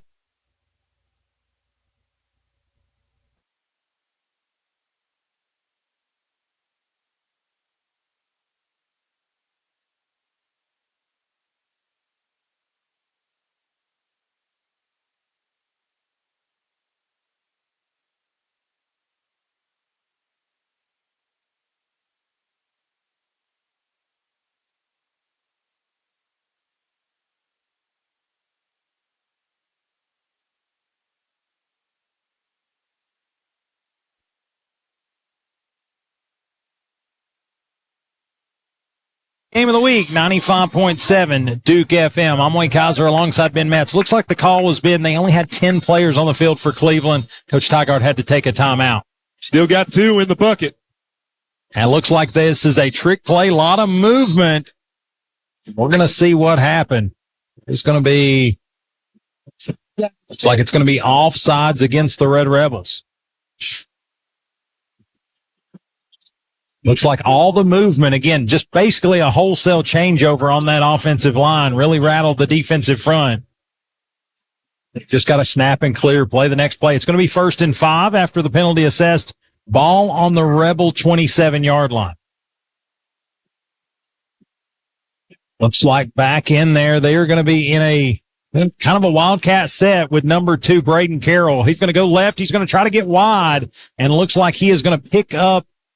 It's like he's going to pick up the line to gain, and it's going to be a first down Cleveland. Needed 5, got 5, maybe 5.5. And it is going to be a first down Cleveland down to the Rebel 23-yard line, 22-yard line. Well, that's what Coach Hunt talked about in the pregame show. Multiple formations. Right there you see a flex formation that can be used for the triple option, and they work the ball out towards the sidelines. The Red Rebels do a good job in their coverage to force them out of bounds. I'll tell you, the bag of tricks is deep for Coach Tygard. Braden Carroll in there at quarterback now in this Wildcat set.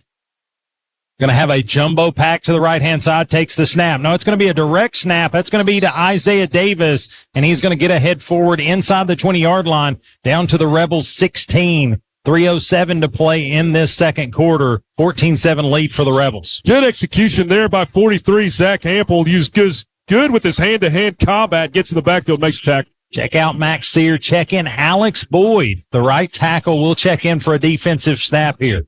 Makes it extremely difficult. They're pulling linemen, cross-blocking. Makes it difficult for the backers to get to that gap. Just a lot of versatility here. Direct snap last time to the running back. They'll continue to have number 2 in there at quarterback, Braden Carroll. Braden Carroll's going to take the snap. He's going to student body to the left, and there's going to be a hold no call, and it looks like finally they're going to get it. Braden Carroll's going to get into the end zone, but I can tell you why. Got Laundry on the field, got it holding right away. The White Hat calls it. It's going to be a hold against Cleveland, so do-si-do, dancy. No points on the board. It's going to put them behind the sticks, Wayno. 25 to play in that one. And again, a big sprung play for Cleveland, spring play. And it is going to be all for naught. They'll step this one off. Yet to do that. Out comes number 7, Bryson Barrett, into the game. Number 31, Justin Prince.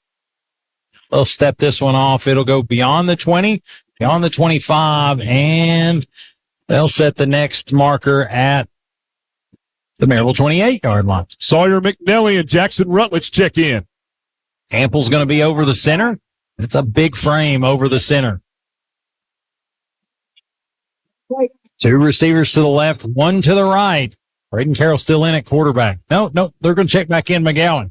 Going to be a shotgun snap. It's going to be low and looks like a false start on second down. It's going to back Cleveland up even more. Well, what they might have called there, number 5, Reggie Hubbard, was moving in the backfield, and Kason McGowan did his shuffle step, so they're probably saying multiple people in the backfield were moving at the same time. Yeah, I mean, it's commonplace at this point for Kason McGowan to move those feet. 2:23 to play in the first half. 14-7 lead for the Red Rebels. And the Blue Raiders going in our favor now, going backwards. Probably going to give him some grace with that movement of the feet, but when you move another backer, with the movement of the feet, that causes a draw for offsides to occur against the defense. So they're going to flag that every time. So no dancing partners is what you're saying. Yeah, you cannot do-si-do, buddy. No do-si-do. Looks like they're getting together on this one, going to step off the it's going to be interesting what they actually call. I think regardless, it's a 5-yard penalty, but is it going to be illegal procedure, motion? What are they going to call? Yeah, it looks like looks like they're just not going to tell us. That's fine. All right, 2:23 to play here in the half. 2 receivers to the right, 1 to the left. No, 2 to the left, 2 and 2. And it looks like Casey McGowan will have Isaiah Davis directly behind him. Little 3-step drop, wants to throw it. It is going to be deflected, and it was just over the head of Matthew Covert. If he could see it, he would have taken it, but it's going to be incomplete. It'll be 3rd down. Call the quick slant on the pistol formation. Try to make that pass underneath. Good coverage there by Nolan White. Had his right hand pocket in his coat pocket. Yeah, Trent Collins, number 15, was the intended receiver. 6'1", 200-pound senior, and just a rocket bounced off his chest.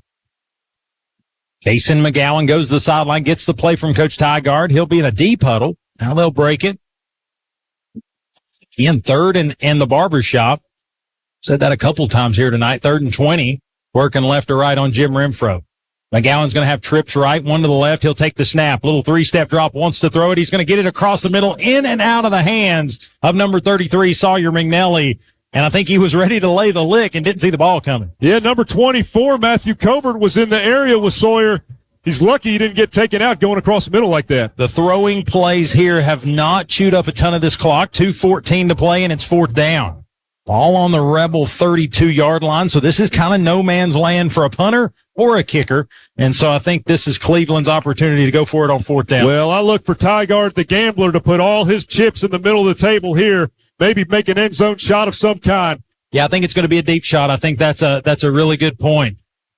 Looks like it's going to be 2 receivers to the left, 2 to the wide right. He's going to have Isaiah Davis in the backfield. It's going to be a little flip out play. It's going to be a little do-si-do to a big lineman. And Nolan White says, hey, I may be small, but the bang is big. And he knocks him out of bounds. Try to run the Philly special over there. Pass the ball and toss it towards the receiver as he climbs down the sideline. Old Nolan White just lays wood. I just want to know if Big Boy checked in with the side judge. I don't know if he got in there, but hey, like the play, but love Nolan White's aggressiveness to really just knock him out of bounds in a big way. That really speaks to what Coach Hunt talked about, the creativity of Tygard's offense. So turned them back, another Delosier Auction Company defensive stop. Quickly back out is Will Jones in the offense. 2 receivers to the left, 1 to the right, or 2 to the right. Bryce Davis to his left hip pocket. It's like cheering on is the Rebel faithful. Will Jones takes the shotgun snap. He's going to step up in the pocket. He's going to have to try to just call what he can get. Gets a head forward, and they're going to say a 1-yard loss on the keeper, but a flag on the play. Will be a hold in the backfield against the Red Rebels. So it'll march them backwards on 1st down. Yeah, definitely had a defender in the area of the quarterback. Try to protect him there. Gets called for the hold. I don't really understand why the penalty stops the clock. 2:02. It's like next snap will take place. Tell you, they're not in a hurry to mark these things off. 2:02 to play. In the first half, Rebels lead 14-7. Rebels on offense, and the next snap will take place at the Rebel 12-yard line. So 10-yard variety of the holding call. And again, Maryville gets the ball coming out of the locker room. So nothing cheap here. 2:02 to play. If big shots are there, take them. But don't give Cleveland anything easy. Will Jones going to look over the defense. He's going to put a man in motion right to left. Now he's going to hand off, go the motion side. Price is going to try to kick wide hard. He is going to stiff arm at about the 15-yard line, and he's going to get out ahead to the 16. Nice pickup there to get some of that yardage back. Like the play call, Colton Faust gets put into motion, is utilized as the lead blocker to allow for some room out there in that perimeter. Number 33, Max Delatois, makes the tackle. Looks like Maryville's going to take their second timeout, or the first time out of the half, and we'll take one with them. A Lee Franks of Volunteer Home Mortgage timeout. You're listening to Rebel Radio on 95.7 Duke FM. Rebel fans, let's just do it. I'm Taylor Talent, a proud 2016 graduate of Maryville High School and co-owner at PrintFX. We are proud to be sponsoring the Maryville Rebels Player of the Game.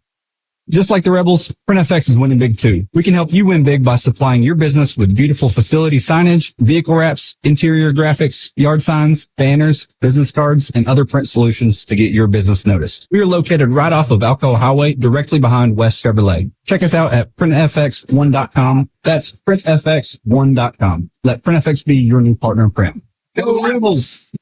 Broadcasting from the HEP Electrical Studios. We want to be your electrician. We're WDKW, Maryville, Knoxville, 95.7, Duke FM. Your home for Maryville Rebels football.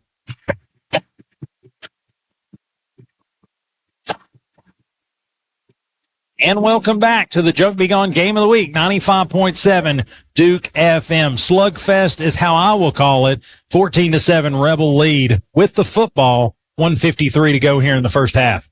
Going to push Bryce Davis out into motion. Will Jones going to look to throw. No, he's going to call his own number. Gets ahead forward. He's going to get wide. Gets across the 20-25.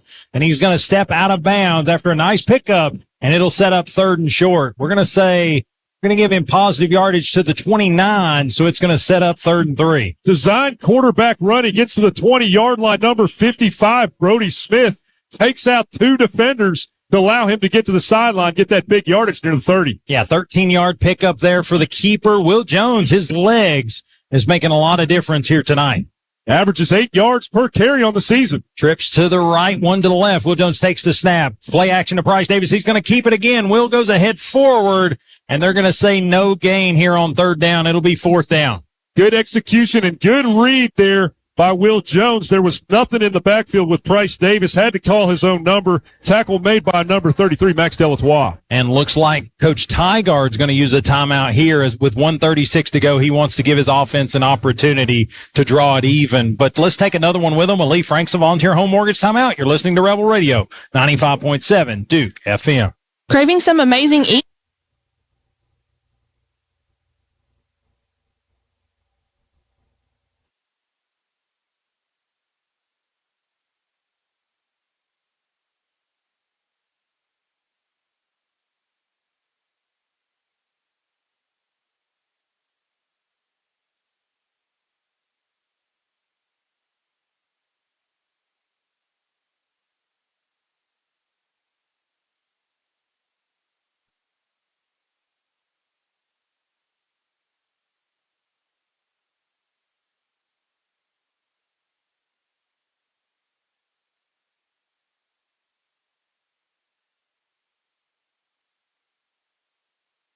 Back to the Junk Be Gone Game of the Week, 95.7 Duke FM. I'm Wayne Kaiser alongside Ben Metz and Rebels in pump formation as we come out of this one. It is going to be a fake, and Bryce Davis going to get the football. He's going to get the 1st down, and that is a huge play for the Red Rebels. Tygard takes the timeout, and the Rebels improve out of it. How about number 21, Hudson Jamerson, faking like the ball went over his head to pull those defenders in the backfield, allowing for the fake to be well executed. Great job by the Red Rebels. What a bit of grit there out of this football team. Wanted to stay on offense. Will Jones is going to check the play.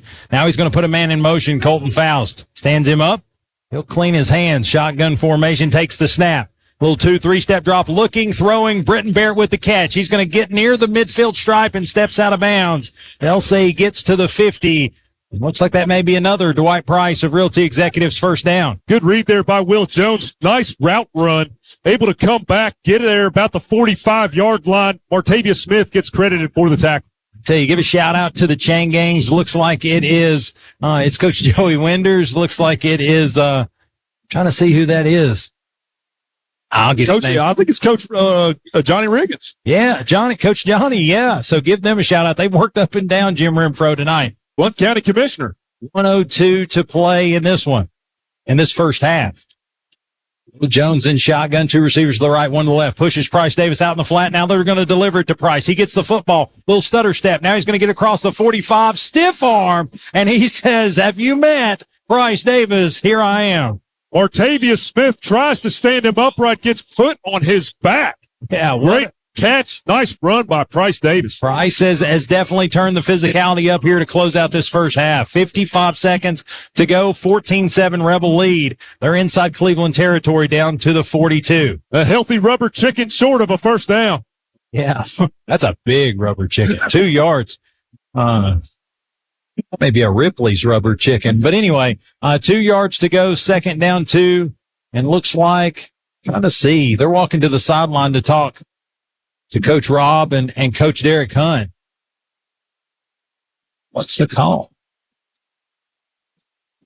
A lot of discussion going on here with the white hat and the Maryville sidelines. Let's see what they're trying to work out. Looks like the play clock. There may be an issue with the play clock.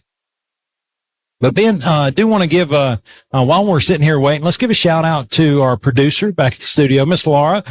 She got a year younger this year. Just last Wednesday, her birthday, celebrated with her family. Oh, and again, she's got 2 little boys and this guy right here that think a lot of her. So, happy birthday to Miss Laura back at the studio. What an excellent lady. Has 2 beautiful children. Does a great job as a mom. Yeah, does a great job as a mom, and we really appreciate her. Does a great job. If you hear all those sponsors, she gets those in, and even some of them are her voice. I'll let you pick the ones. Will Jones, he's going to check the play at the line of scrimmage. Play clock's correct. It looks like he's going to update Price Davis, kick him to the left hip pocket. 2 receivers to either side. Will Jones in shotgun. He'll take the snap, little 3-step drop, looking right, throwing right. He's going to get the first down, and it looks like Colton Faust is going to step out of bounds inside the Cleveland 35-yard line. Well, it's the little things, Wayne. Price Davis there in the backfield adds that extra block to allow Will Jones to plant his back foot, make a nice pass and catch, get that first down. 50.7 seconds left to go. Another Dwight Price of Realty Executives first down. They're actually going to say he stepped out at the 36-yard line. 50.7 seconds to go here in the first half. Again, Jamerson's long on the year's 37. Let's see if we can't try to get this end zone call here. Will Jones in shotgun, Price to his left. He'll look to take it. He does. He hands to Price Davis. Price going to get right, get upfield. He's going to get across the 30, across the 25, back inside the 20, down to the 15. He's going to stay in bounds. Got to take the timeout. And looks like Coach Hunt might have run track in high school. He got down there to that head official quick, got the timeout call, but not before Price Davis punches inside the Boyd Firm red zone down to the Cleveland 14-yard line. 1st and 10 Red Rebels. Very similar resilient run that he had the 42-yarder against Beard, able to make that cut. This time to Alex Boyd's side, cut towards the sidelines. Big run. And it is going to be 22 big yards for number 1 for the Red Rebels. He's had himself a night here against Cleveland. Really, we've talked about it a lot, and I hope we're describing this, a physical battle. And Red Rebels here late have an opportunity to close out the half very strong. Yeah, you called it a slugfest. In football, we call it a slobber knocker, right? Yeah, well, and knowing you, I'm sure there's a lot of other things we could call it. But again, 1st and 10 Red Rebels from the Cleveland 14-yard line. And again, 1 timeout, I believe, remaining for the Red Rebels, 2 for Cleveland. So just keep an eye on that. And does that limit, when you only have 1 timeout to go, does that limit your play call? Obviously, the middle, if you had more timeouts, would be open, but you want to give that 1 timeout to get the field goal. Well, you've got a lot of communication going on during that timeout, what to do if this play does not work. Yeah, so a lot of communication going on. Yeah, Hippie says the key point is that they do stop the clock to move the chains. Shotgun snap, hands it to Price Davis. He's going to run right up the middle of the field, gets inside the 10-yard line down to the 8. We're going to see, they're going to set the chains. Counter play towards the Maryville sidelines in the left hash. Tackle made, 33, Max Delatois. Yeah, and looks like Maryville does burn that final timeout. So we're going to take a timeout with them, probably the final of the half. A Lee Franks of Volunteer Home Mortgage timeout. You're listening to Rebel Radio on 95.7 Duke FM. This is Attorney David Boyd. I am proud to announce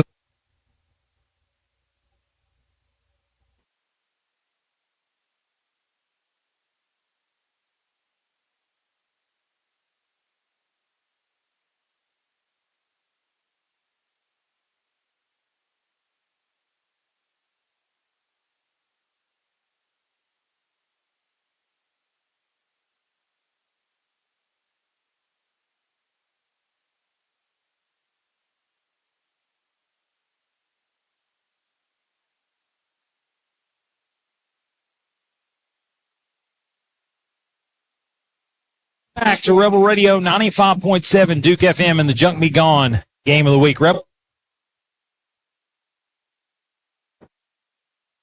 looking to change that one quick. Very promising drive for the Red Rebels. We are going to see a final timeout. So again, you would expect end zone shots or sideline shots from here.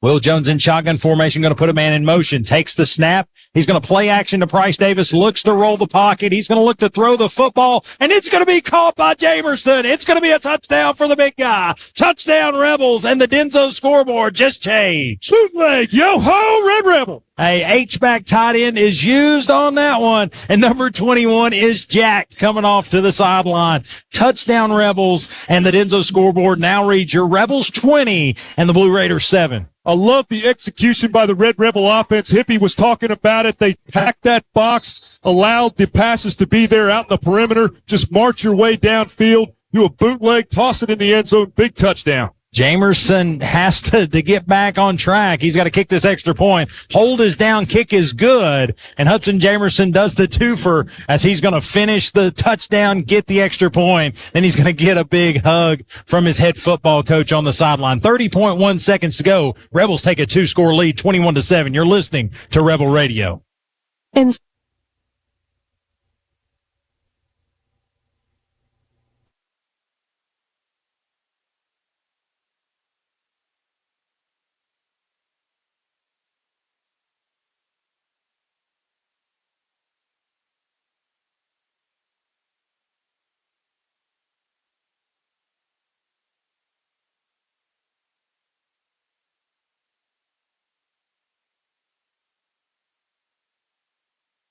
Whitecrest Drive. Join the Italian Apron community on Facebook and Instagram today.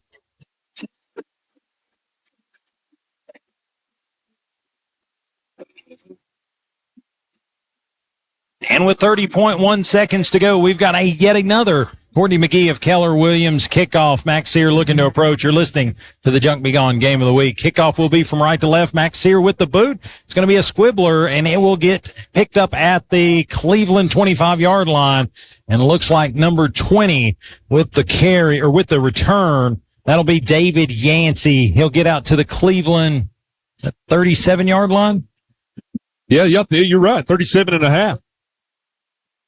You can't take those liberties without Ken here. Yeah, Ken right now is going to send us a text message. I hope you're still listening, Ken. I hope we haven't put you to sleep, buddy.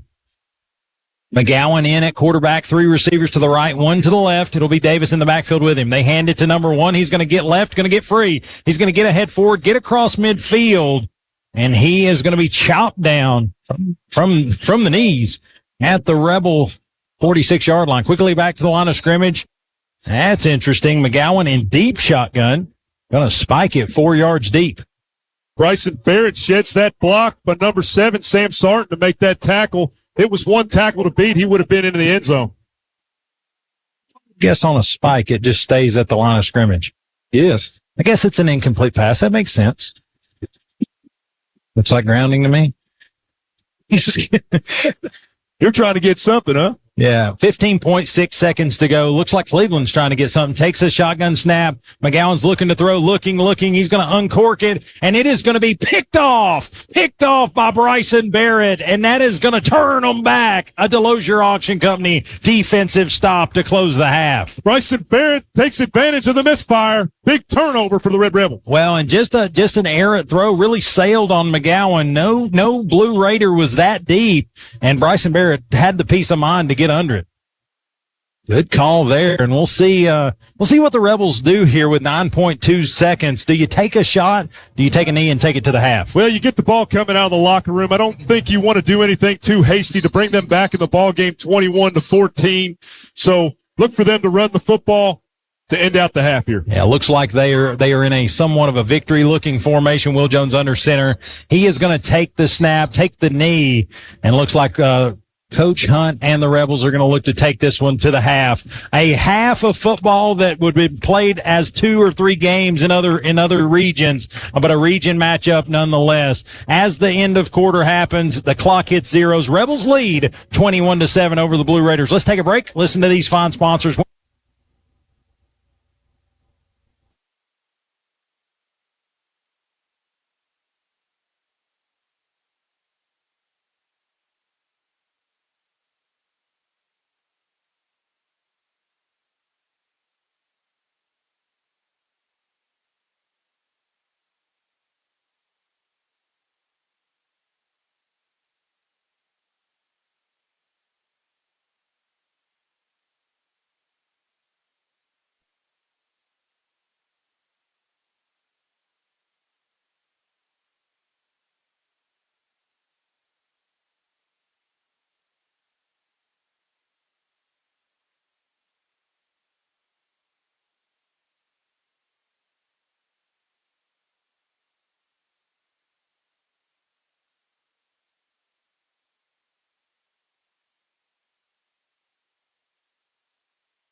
Pigeon Forge, and go Rebels!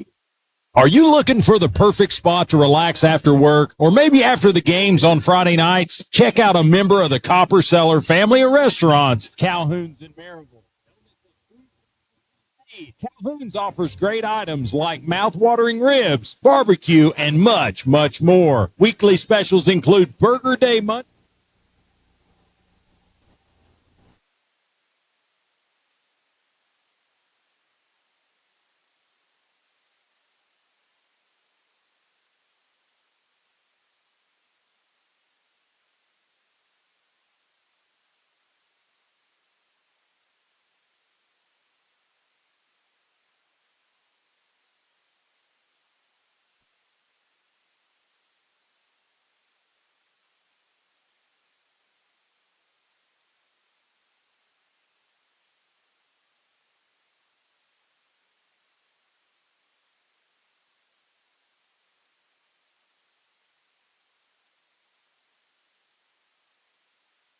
To 7. A lot of excitement, a lot of ups and downs. You had 2 rushing touchdowns by Will Jones. You had a rushing touchdown by Isaiah Davis, an interception by Nolan White, a pick by Bryson Barrett, and a reception for a touchdown on a nice bootleg by Will Jones to Hudson Jamerson. We're 21-7, buddy. Yeah, we've had a flea flicker here tonight.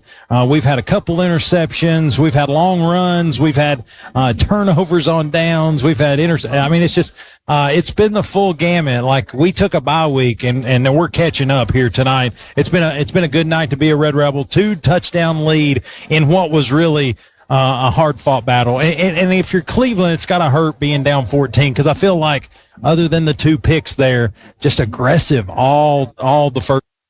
Talked about the multiple formations. This is kind of like watching backyard football. These officials are getting a crash course on knowing the rule book.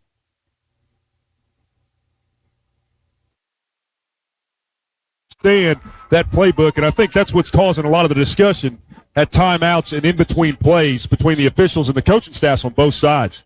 Yeah, I think it's causing a lot of hectic situations and really like kind of quick decisions, if you will. But looks like it is intermediate school night here at Skeeter Shield Stadium, and looks like a little kid just hit a field goal from the 10-yard line. Ben, that's serious. Yeah, there you go. What's that? 27-yarder? Sign him up. Well, I think it's. But sign him up. Sign him up. I think he's in 6th grade. So want to give some stats into quarter stats or halftime stats brought to you by His Ground LLC. I want to give a big shout out to Mr. Chris Hips, who took the sideline mic off and is doing stats for us here tonight, but he's going to run down here in just a minute and talk to our coach. So he is our Swiss Army knife here tonight. For Cleveland, McGowan is the passer, been the quarterback most of the way there. He's 7 of 15 passing, 88 yards through the air, 2 picks on the night. Looks like Isaiah Davis leads the way with 64 rushing yards. He has got the 32-yard touchdown rip, so really otherwise corralled on a lot of different carries. He's had a ton of carries here in the first half. And then leading the way receiving-wise is number 2. That is going to be, I believe, Braden Carroll.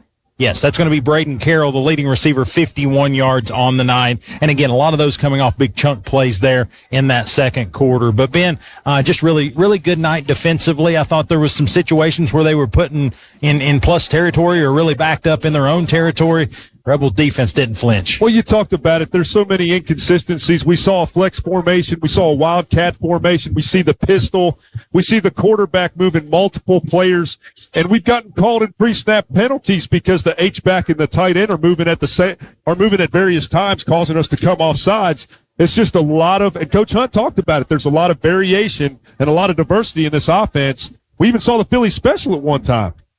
Yeah, I don't know. I think that was one. I don't know. That might have been a McRib. Or the Oop-de-Oop. Remember the Oop-de-Oop from Varsity Blues? It might have been the Oop-de-Oop. That might have been Billy Bob's special there. But Maryville on the passing game, Will Jones throwing the football 8 of 8, 58 yards, had a touchdown to Hudson Jamerson there in the late portion of that second quarter. Rushing the football, Bryce Davis, 59 hard yards on the first half. Ori Vananda Walker, 23 hard yards, gave Price a good break there late in the first. first, early second, and really rejuvenated him to get a big take there. And then Will Jones, 23 hard yards, 2 touchdowns, 2 5-yard touchdown runs by number 5. Receiving wise, Colton Faust leads the way, 3 catches, 23 yards. Casey Cobble, 3 catches for 12 yards. And then Hudson Jamerson, 2 catches, 22 yards, and a touchdown. Yeah, Bryce Davis's ability to run the football, that 20-yard run on the last drive of the first half to really put us in the position for the touchdown on the bootleg.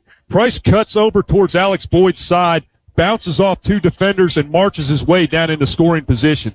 That really opened up the touchdown to Hudson Jamerson. Yeah, couldn't agree more. Let's take us a break, listen to some great sponsors. When we come back, we'll look at scores from around the area. We'll let Hippie get geared up and head down to the football field, and then we'll recognize some great sponsors for Rebel Radio. But you're listening to the Barnett Roofing Halftime Show right here on Rebel Radio, 95.7 Duke FM. Are your kitchen cabinets looking tired and outdated? It's time for a tune-up, a kitchen tune-up. Get a new space without the hassle and expense of a full remodel. We are Wes and Catlin Stees, and we are the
I appreciate them, and they outfit Rebel Radio. So if you like what we see, we appreciate it. If you don't, we don't want to know that. we don't want to know that part. But anyway, we're going to take a break. Listen to these fine sponsors as we go out. Let's give another few seconds to those marching Red Rebels.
K-Main, as we call her, the tolerator of the king of numerators. There you go. Miss K-Main is doing well in recovery.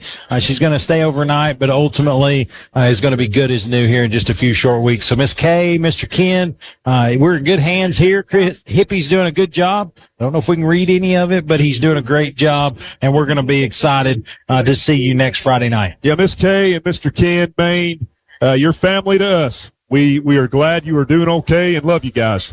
It looks like they are gearing up to recognize the senior band members here at halftime. That's super cool. But we're going to go down to Mr. Chris Hips. He's in his natural habitat now. He's on the sideline waiting for Coach Hunt to come back out there. I think Hips is going to maybe make his way out there. But Hippie, I know you missed it down there, but you've been doing a great job up here tonight, man. Yeah, I'm gonna go ahead and tell you guys, it's probably about a 30-degree difference in that boxing out here, but I love the element out here. I love being on the sideline, just the excitement, I think they're about to announce all the senior band members here. So just love being out here for senior night as well. Yeah, I think the interview with Coach Hunt's going to be very intriguing. I'm excited to see what you come up with for your question there. Looks like he's on his way out, buddy. I think it's going to be interesting to hear from Coach Hunt just to talk about just the resiliency of his football team. Some things worked, some things didn't, but ultimately at the end of 24 minutes, you got a 2-touchdown advantage over a team that realistically outside of the state of Tennessee's only lost one football game. So, you really think about it, and this is a good football team that you got a 2-possession lead over. What's great about this team is that they hold each other accountable. It's a great senior class, so they're going to bring each other up. And they're going to finish off this second half.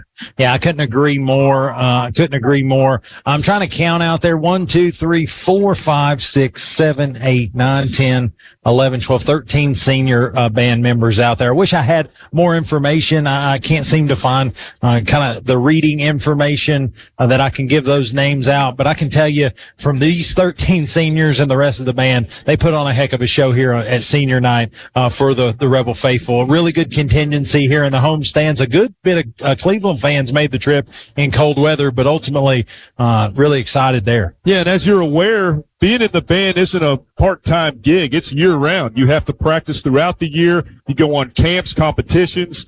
You have to support building props for the show. Multiple things go on to being a band member. So congratulations, those seniors. Yeah, and I'll tell you, they've got summer, they have band camp during the summer where they learn most of the drill, and then they just perfect that over the school year, getting ready for competitions. But you're right. I mean, they're wearing wool uniforms when it's 90 degrees. They're going to competitions on Saturdays while everybody else is sleeping in. I mean, there's a lot, and they perform every Friday night. So again, game time is a real thing. And to these young men and women, they do a great job. And I miss them when we're on the road, and I love it when we're at home. But looks like Hippie is scoping out Coach Hunt. Haven't found him just yet. But Ben, what do you think as we look for the second half, kind of to find our way? What do you hope for the Red Rebels to open this half with the football? Well, Tigard had an opportunity there to make this a real close ball game and actually tie the game 14-14. Didn't execute there. Turned over the football, and Maryville with little time on the clock was able to make something out of it by attacking the perimeter, marching downfield. Did an excellent job with Price Davis. Ended up scoring a touchdown. Now we get the football back 21-7. Yeah, we'll absolutely hear. Now looks like Chris Hips has the coach. Chris, let's hear from the head football coach. Yeah, fellas, down here with Coach Hunt. Coach Hunt, a heavyweight slugfest so far. What all changes are you looking for in the second half? Areas of improvement that you might be looking for? Yeah, I mean, biggest thing is just stop shooting ourselves in the foot. We've had a few penalties that have set us, 1st and 20, and it's tough to overcome that. And then, had a missed snap or a missed fumble, whatever it was, and you give them a short field. And thank goodness our defense stands up tall right there.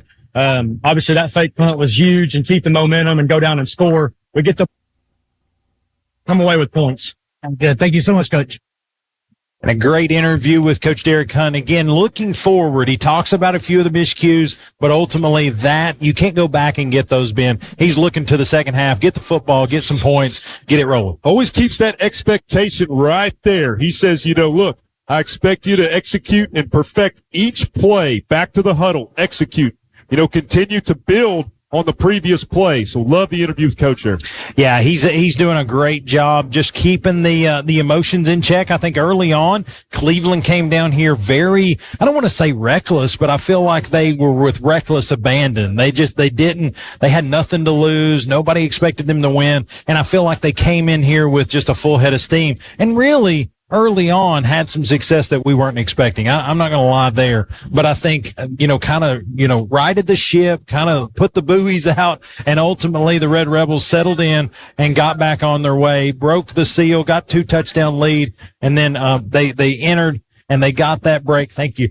And then they got, okay. And then they got the turnover and got the touchdown back at the end there. Well, the various formations that we saw reminded me of taking a semester of cellular molecular biology at the University of Tennessee. I tried to study and I couldn't figure that stuff out. I mean, there's so many plays in that playbook. I don't know how you stay on top of that. Yeah. And a lot of motion and a lot of things that we've just frankly not seen a whole lot of. So I thought it was really good to overcome some adversity with some penalties, but then ultimately at the end of the half, cash one in, take a 2-touchdown lead to the half with an opportunity to extend coming out of the half. But it looks like both teams will go to their respective sidelines. Clock will hit 0. So let's take a break. Listen to great sponsors. When we come back, second half action on the Junk Be Gone Game of the Week. This is the Barnett Roofing Halftime Show on 95.7 Duke FM. Pokies and Sports invites you to stop by their store to check out their amazing selection of school spirit gear. Need trophies, awards, or plaques for your team or business? Pokies has it all. Everything from sporting goods to screen printing, monogramming to laser engraving, and even letter jackets. Pokies represents all local schools with their selection and can create a personalized design. Since 1995, the Tinker family has been happily serving our local area with all its school spirit needs. Check out Pokies online at pokies.net or give them a call at 865-984-4355. And don't forget, when you leave Pokies, to check out the Village Tinker, just a short walk down Broadway for unique gifts and home goods. You'll be glad you did. Go Rebels.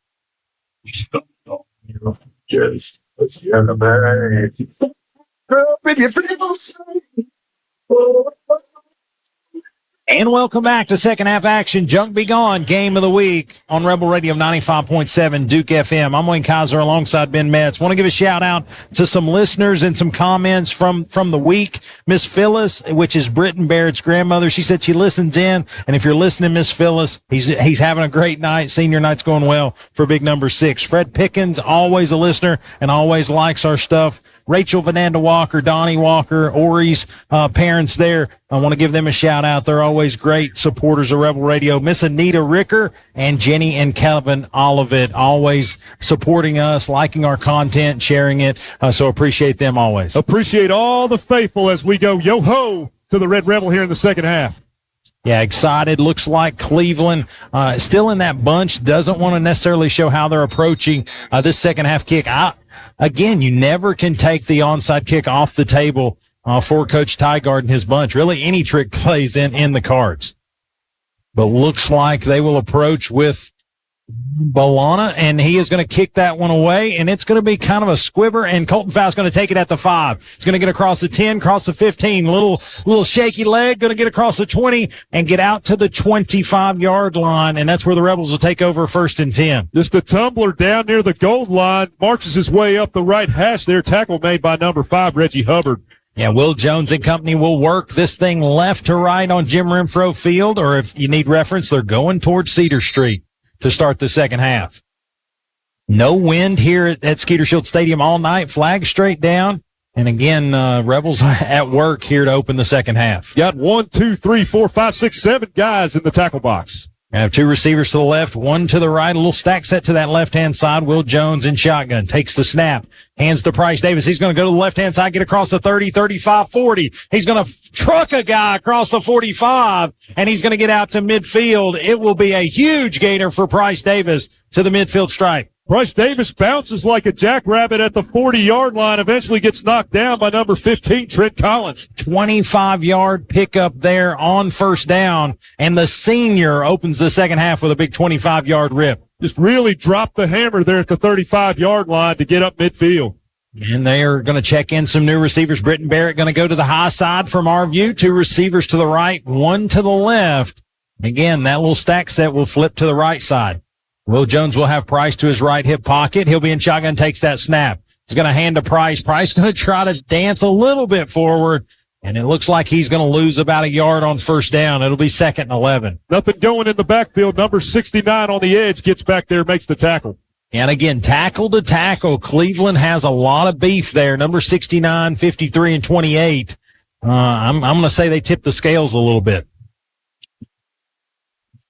Number 69 might be number 65, Cesar Almazan, just maybe change jersey numbers at some point during the game. Yeah, I'm going to say number 28 is not 190 pounds. No way. No way. But Will Jones is going to be in shotgun. He'll take that snap. He is going to play action, and he's going to flip it out to Casey Cobble. Cross midfield. He's going to get to the 45, and he's going to get thrown out of bounds at the Cleveland 44-yard line. Nice pickup there on second down. It will be 3rd and 4. Good block out in the perimeter by number 10, Nolan White, to allow him to get to that sideline. Number 12, Braden Mayha, makes the tackle for the Blue Raiders. 10:30 to play here in the third quarter. 21-7. Red Rebel lead over the Cleveland Blue Raiders. Will Jones looks to the sideline. They're going to flip Casey Cobble. It was trips to the left. Now it'll be 2 and 2. And looks like in a little sugar huddle, they're waiting to break it. Coach Hunt, Will Jones, the play caller, keeping a close eye on number 20, David Yancey. He determines what way that play is going to go. Will Jones going to have Price to his right hip pocket. He'll be in shotgun at midfield. Takes the snap. He's going to hand it to Price Davis. Price going to go in the gap, and he is going to fight for yardage. And they're going to say on third down, he's going to get to the Cleveland 41. Needed the 40 for a first down. So it's going to be 4th and short. 4th and 1. And here comes the beef. Better snap that strap on both sides and bite down. Price Davis gets past the first level, knocks back Sawyer Boyd, eventually taken down, 4th and short. Yeah, Ryan Henry checks into the football game. Jonah Arms checks into the football game. And Matthew Covert checks into the football game. Hippo is in the pen. Nothing but a stroll to the mailbox. It is going to be Will Jones under center. He is going to look to the sideline. Now they'll check the play. And looks like somebody might have taken a timeout. Coach Hunt took a timeout. 4th and 1. Let's take one with him. A Lee Franks of Volunteer Home Mortgage timeout. You're listening to Rebel Radio 95.7 Duke FM. Are you facing the challenge of burying piping, wires, or conduits underground? Here's the game changer, Underground Connection. The underground drilling and boring experts since 2005.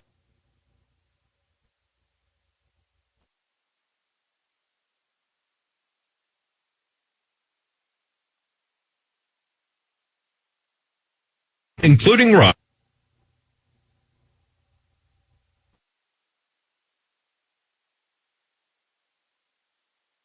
127. Don't let traditional trenching.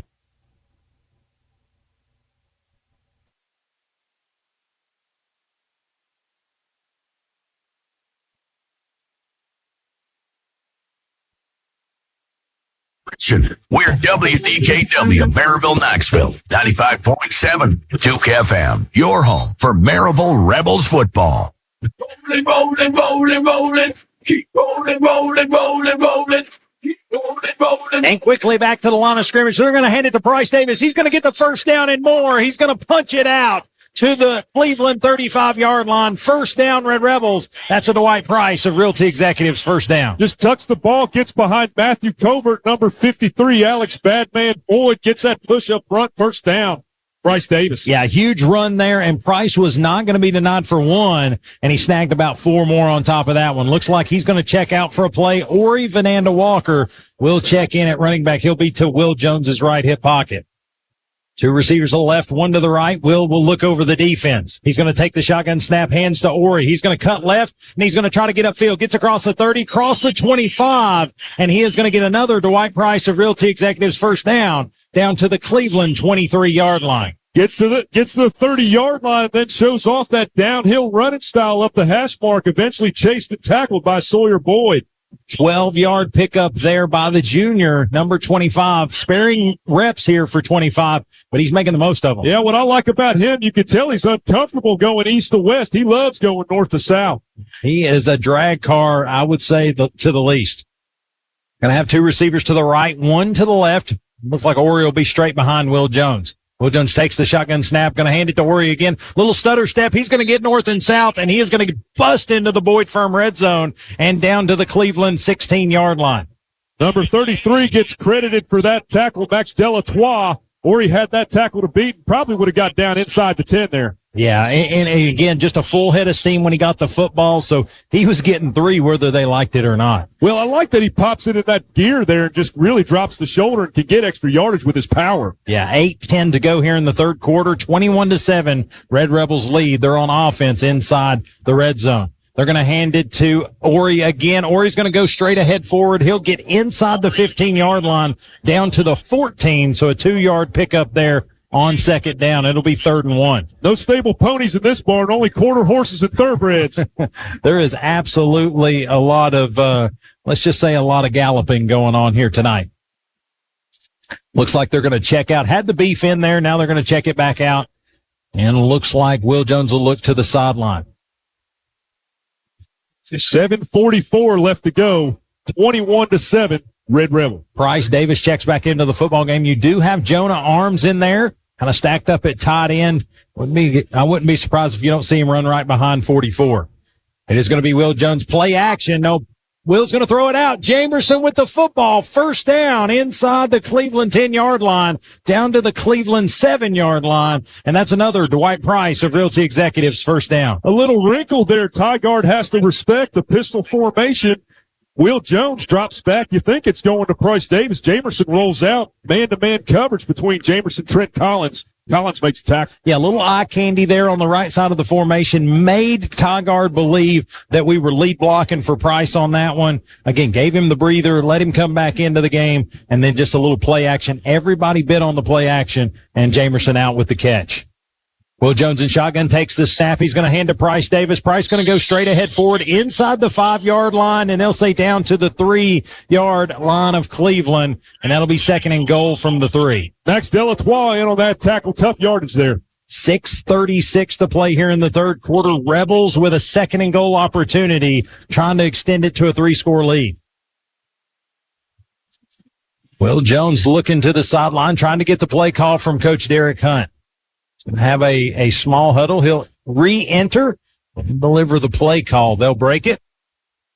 They'll quickly get to the line of scrimmage. Will's going to go under center, beef package. You're going to see Matthew Covert in there, hands it to Price Davis. Price going to go behind Covert, and he's going to be into the end zone. Touchdown, Rebels. Yo ho, Wayno, yo ho. Hey, what about that? The hippo was loose, and Price Davis delivers a touchdown, Rebels, and the Denso scoreboard just changed. Just pound them with the run. That entire drive, pound them with the run. Yeah, I love that play call because you know what's coming and not many people know what to do with it. 6:08 and the Denso scoreboard now reads your Rebels 27, the Raiders 7. Graham Coulter looks to hold Jamerson to attempt.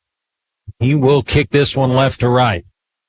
The hold is good. The kick is up. Possibly bouncing off of a school bus. It's good. And with 6:08 to play here in the third quarter, Rebels lead 28-7 over the Cleveland Blue Raiders. You're listening to the Junk Be Gone Game of the Week, 95.7 Duke FM. Do you have dreams for your backyard? His Ground can make those dreams come true. His Ground is locally owned and operated by a Maryville football alum. With 3 generations in the landscaping services business, His Ground is operated on Christian-based principles and offers all landscaping services, including hardscapes, patios, retaining walls, and more.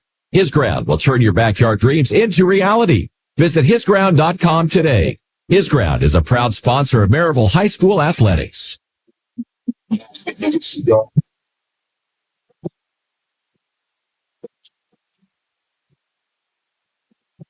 And welcome back to the Junk Be Gone Game of the Week, 95.7 Duke FM. And looks like a 5-minute, 52-second time of possession, and looks like it was a 75-yard drive. Started at the 25, ended with a Price Davis touchdown. Huge night for him, a really tough night running the football. And that drive started with that big run midfield by Price Davis. Max Sear to approach. He will kick this one away. A low spinner, and looks like it is going to take a hard ride out of bounds. And that'll be good field position for Cleveland. Flag on the play. It's going to be a free kick out of bounds. It'll come out to the 35. It kind of hit the soft spot on that ball. It hit the 40-yard line, took a bad turn down near the 15.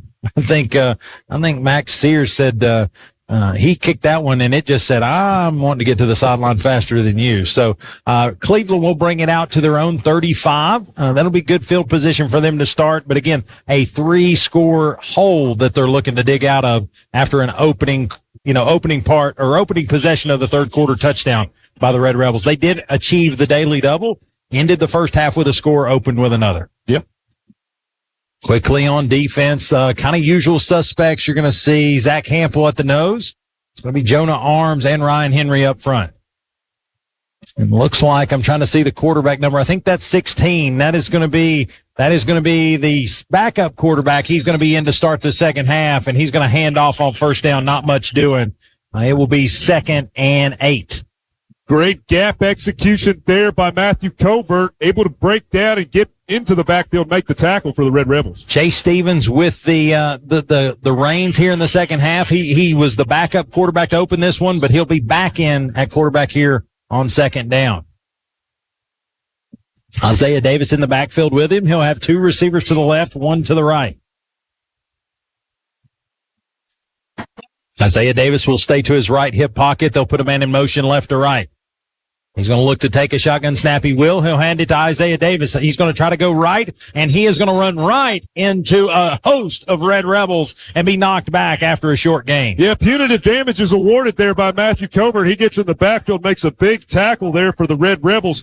You got to remember, Covert's got 1 INT, 1 fumble recovery, 1 safety, 1 block field goal, 1 defensive touchdown, 1 sack, 1 offensive touchdown. Do I need to keep going? And a partridge in a pear tree. It looks like Stevens is going to be in there for the duration here of this series as he's going to look to the sideline, get the play call from Tygard. It's going to be Isaiah Davis straight behind him. 2 receivers to the left, 2 to the right. And he'll be in shotgun, takes that low snap. He's going to 3-step drop. Now wants to throw it. He's going to throw across the middle. Intended receiver number 8 is with the catch, and he is going to be shoelace tackled down right at the yard line to gain. But as he makes the catch, flag comes out. And everybody's pointing toward Cleveland, possible block in the back there. Intended receiver, and with the catch, Sawyer Boyd got the necessary yardage there, but looks like it's going to be all for show there. Yeah, it could be a block in the back, or it could be a tripping call against Matthew Covert. Let's see what the call is. That's out, folks. Yeah, that's right. And they're going to leave the football. No flag. Looks like no flag. They're going to wave it off. So that will give Cleveland a first down. Pickup needed 7. Looks like they got 8, Ben. Yeah, I think they were looking at the tripping call on Matthew Covert. Definitely a good call to wave that one off there. Good tackle there. That's the only way we could get him down at that point. Quickly back to the line of scrimmage. Number 16, Chase Stevens in at quarterback. Looks like Isaiah Davis straight behind him. Low snap, but they're going to quickly get it to Davis. Davis going to go around the right end, going to meet Matthew Covert, and going to lose to Matthew Covert. Lose a yard on the play. And what do you say, Ben? Yeah, Covert cometh, Covert bringeth. Relentless in his pursuit this entire drive. He's playing with a lot of intensity right now. Yeah, really trying to continue to push the issue of getting in the backfield against Cleveland. A lot of movement, quick responses. And so for them to get in the backfield, that's a huge testament to this defense. 2nd down, 11 to go. Ball on the Cleveland 45-yard line, working right to left here on Jim Renfro. Stevens is going to put a man in motion left to right, stack him up on the left-hand side. He's going to take the shotgun snap, hands it to Isaiah Davis. He's going to try to go right up the gut, and he is going to meet a host of Rebels again, and Jonah Arms going to wrangle him to the turf. Yeah, number 44, Jonah Arms, stands him upright in the backfield, gets a little help from Jackson Rutledge, but he doesn't need it. Drags him to the turf. Another yard loss, so it'll be 3rd and 12. So going the wrong way here is Cleveland, and we're here for it. Number 52, Ryan Henry, checking out. It looks like we're doing really good on edge containment, not letting them get outside, and Isaiah Davis just having to cut up and get what he can get. That'll bring in number 86, Max Sear, on the defensive front. Quick moving 3rd quarter, down to 3:05 to play here in the 3rd stanza. Quickly, Chase Stevens wanted to adjust. Yeah, he's going to flip. Looks like flip guard and tackle here. It's odd. 3 receivers to the left, 1 to the right. Early movement, no call. They're going to flip it out in the flat, and looks like high and outside, incomplete, intended for number 2, Braden Carroll. Little trickery there by number 16, Chase Stevens. He heads towards the Maryville sidelines, makes a quick turn back towards the Cleveland sidelines, throws the ball too high for the bubble screen route. 4th and 12 upcoming, and looks like number 13, Sloan Balonis, will come into this one to punt it away. Just a really good defensive stand there by the Red Rebels. Again, no penalty, kind of allowed one big kind of bunch play there to get 8 yards, but other than that, very slim pickings for Cleveland's offense. Balonis is going to get a slow snap. He's going to kind of walk it to the right now, kick it away, and looks like it will be off the side of his foot, out of bounds, and we'll see where they call it out because, again, landed out of bounds. Headed towards the picnic tables over by the library. Yeah, keep running, and looks like the official will stop at the Maryville 18-yard line. That's where they'll take over 1st and 10.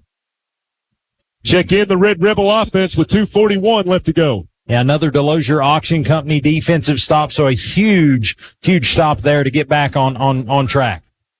Want to give a shout out to Mel Burns. She's at home getting some rest, well-deserved rest. She's been supporting the tennis team. So Mel, get that rest. You deserve it. Yeah, absolutely. Tennis team does a great job. If you ever want to see some really good competition, check out Maryville Tennis. Follow them on socials, do all the things, but they absolutely, you won't see many pour into a sport like Coach Burns does. Will Jones looking to throw the football. He's going to throw it over the middle, and it's going to bounce off the chest of Casey Cobble. A completion there, but just a little too much, little back force there from that throw. Incomplete. Well, we call that T-Rex arms. When you play wide receiver and you hear footsteps from Nathan Shropshire coming across the middle, you bring those arms in, you try to make a run and squeak that play towards the first down marker, unable to make the reception. Yeah, Mel said our partridge in a pear tree makes her want to put her Christmas tree up. So, hey, we're here for you, Mel. There you go. But did want to say that was the first incompletion for Will Jones of the night. It's good to have in the third quarter.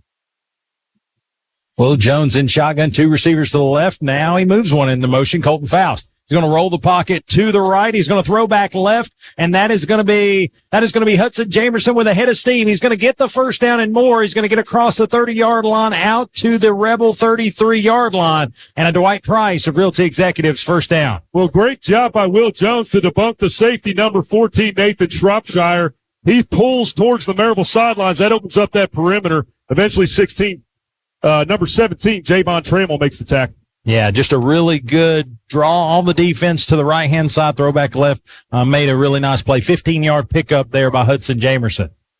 Will Jones is going to have Price Davis straight behind him. 2 receivers to the right, 1 to the left. Showing blitz. Price Davis going to try to get ahead forward, and he is going to fight his way back. And let's see if they haven't blown it dead yet. And they're going to say just maybe a short gain, maybe a yard pickup there on first down, 2nd and 9. Tackle made by the edge rusher, number 69, able to get in the backfield and stop the run before it developed. Yeah, contact in the backfield, so give Price Davis credit for getting back to the line of scrimmage and actually gaining a yard. Good job by Price. It's going to be Will Jones with Price to his left hip pocket. 2 receivers to the right, 1 to the left, a little stack set to the right. Will Jones checks the play, looks to the sideline. In Cleveland, looking to force the issue up front. It's kind of interesting because it's opening a lot of opportunities for Will Jones to throw downfield. Well, they're showing blitz on that left side. See if Will rolls it. He's going to clean his hands. He's going to stand in shotgun, takes the snap. A little 2-step drop, rolls the pocket, or steps to the right, now throws right, and Britton Barrett gets the necessary yardage. He's going to need 9. They're going to say he got 10. He's going to get out to the Rebel 44-yard line. That's going to be a Dwight Price of Realty Executives first down. Well, they brought the blitz, but Brody Smith on that left side protects Will's blind side. The 6'6", 270-pound junior lays a good block to allow the pass to occur. Pushed out of bounds, number 15, Trent Collins. Yeah, 1:01 to go here in the third quarter. A screaming third quarter of play. Rebels lead 28-7. They are just about 13 minutes away from a really nice performance here on senior night. Looks like Ori Vananda Walker's going to check into the football game.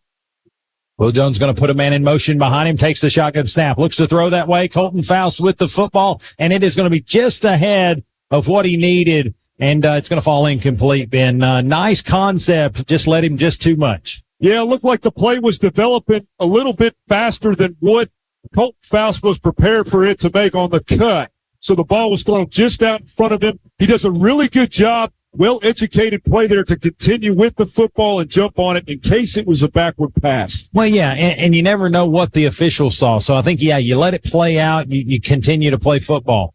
So, yeah, love with the initiative there by Colton Faust. 55.1 seconds to go in the third, and the Rebels on the march near midfield.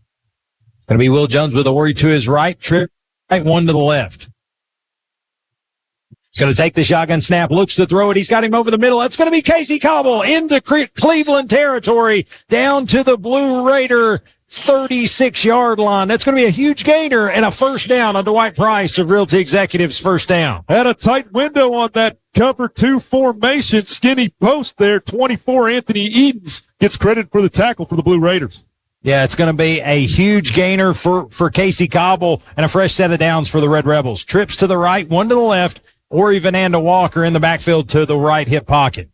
He's going to take the snap, or he's going to get the football. No, it's going to be play action back to Casey Cobble. He's going to get across the 30, across the 25, 20, and pushed out of bounds inside the Boyd Firm red zone down to the Cleveland 19-yard line. Coming alive is Casey Cobble. Good blocking down there by Faust and Nolan White to allow that play to develop. Number 12, Braden Maya, gets credit for the tackle for the Blue Raiders. Yeah, just really nice give and go. A little deception there as Ori was kind of fiending for the football. He wanted to get that carry, but yet Will Jones yanks it out of the belly, delivers a nice play to Casey Cobble. 22 seconds to go here in the third quarter. Rebels inside the Cleveland red zone. Will Jones he's going to have Ori directly behind him, gives it to 25. He's going to cut back. He's going to get near the 10-yard line, inside the 10-yard line, and down to the Cleveland 8-yard line. Ori Vananda Walker, a huge gain, and another Dwight Price of Realty Executives first down. Just drops that right foot when he gets to the backer territory at the 20 and pushes his way towards the end zone. 34, Gabe Moore gets credited for the tackle. Yeah, looks like the Rebels are going to walk to the sideline, let this third quarter exhaust, and we'll let it go with it. At the end of 3, as we head to 4, the Red Rebels leave the Cleveland Blue Raiders 28-7 here on senior night. You're listening to the Junk Be Gone Game of the Week, 95.7 Duke FM. Denso Manufacturing is setting the standard in the automotive industry. Dedicated to contributing to a better world, Denso is focused on creating a greener environment through fatalities. Whether it's on the manufacturing floor or on the football field, it's all about precision, performance, and passion. And just like the Rebels, Denso Manufacturing is proud to be a part of this incredible community. So let's keep that energy high and support our team. From your friends at Denso Manufacturing, go Rebels! For more information about opportunities at Denso Maryville, visit densocareers.com/Maryville. That's DENSO careers.com/Maryville. Check them out and craft your future today.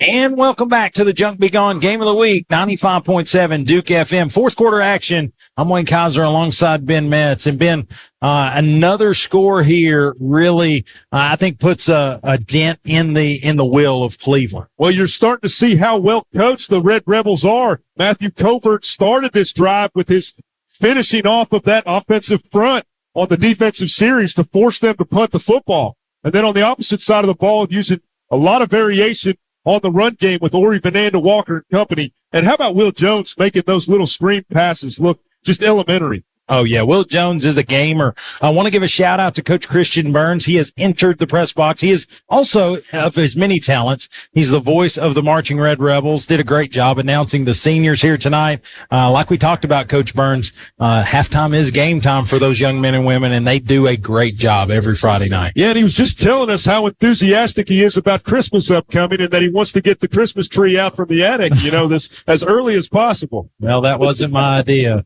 That's all I'm saying. But anyway, Red Rebels back on offense. Will Jones and company. He's going to have Bryce Davis in the backfield with him. He'll have him to that left hip pocket. 2 receivers to the left, 1 to the right.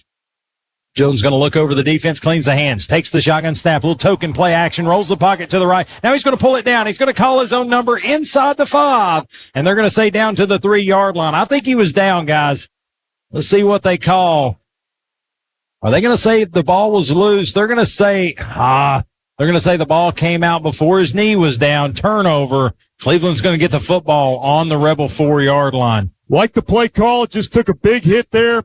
Fumbles the football. Yeah, I didn't see the Blue Raider that laid the initial lick, but yeah, just a good stand-up shot there, and I think his teammates came in and poked it loose. Just unfortunate. That's an effort play by Will. He'd probably like to have that one back, but looks like Cleveland will be deep in their own territory. Just flip that switch. Let's get on defense, guys.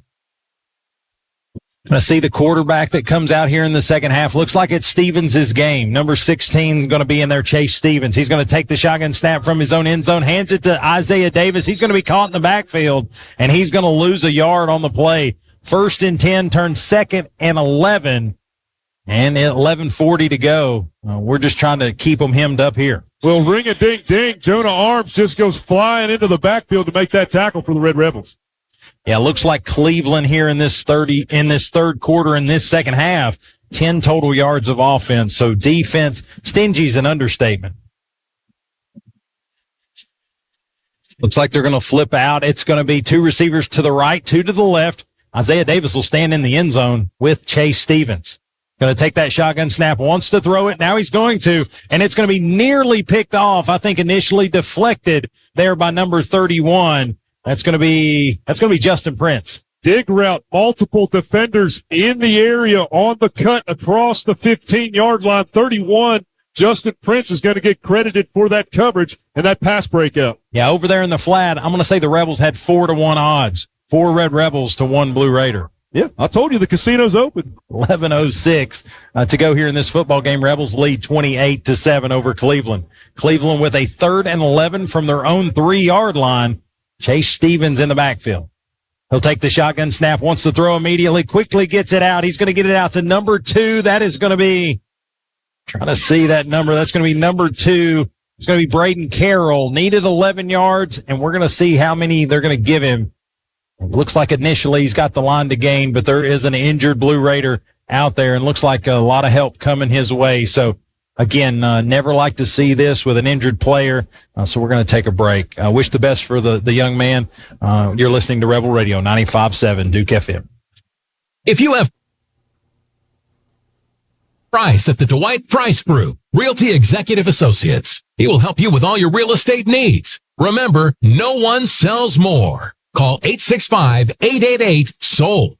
That's 865-888-7653. Or go to DwightPrice.com. The Dwight Price Group, Realty Executive Associates. The right home with Dwight Price. Rebel fans. Just do it, okay? I'm Taylor Talent, a proud 2016 graduate of Maryville High School and co-owner at PrintFX. We are proud to be sponsoring the Maryville Rebels Player of the Game. Just like the Rebels, PrintFX is winning big too. We can help you win big by supplying your business with beautiful facility signage, vehicle wraps, interior graphics, yard signs, banners, business cards, and other print solutions to get your business noticed. We are located right off of Alcoa Highway, directly behind West Chevrolet. Check us out at printfx1.com. That's printfx1.com. Let PrintFX be your new partner in print. Go Rebels! Craving some amazing eats? REO Cheese Wagon has taken a wild ride from foodie dreamers to grilled cheese gurus, whipping up the cheesiest delights in town. Catch the Taste of Blunt award winner at either one of their 2 cheese-colored food trucks 7 days a week, or stop by their cafe Monday through Saturday between 7 a.m. and 2 p.m. right in downtown Maryville at 429 West Broadway. A perfect spot for your breakfast, lunch, or brunch time plans. Make sure to follow them on social media or visit their website at reocheesewagon.com for info on how to find your next grilled cheese fix. Somewhere between holy guacamole and blackberry smoke, you will find your favorite. Stop by today and let REO Cheese Wagon sprinkle you with cheesy goodness. This is Attorney David Boyd. I am proud to announce that I am the official Red Zone sponsor for the Maryville High School football team this year. And on a personal note, let me congratulate my son, big number 5'3", Alex Boyd, on making it to his senior year, and more importantly, in being accepted to attend and play football for the Air Force Academy next year. You've made this old Marine Corps dad extremely proud. To all the players and coaches, officials and parents, let's have a great year and go Rebels. I'm David Boyd. I'm a lawyer.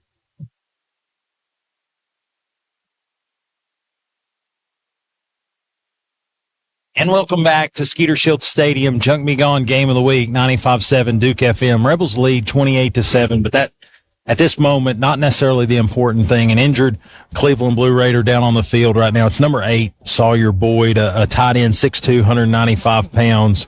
And he's, we're going to have medical help for him. But, again, he's a tough player. He's played a lot tonight, played a little bit on both sides, I believe.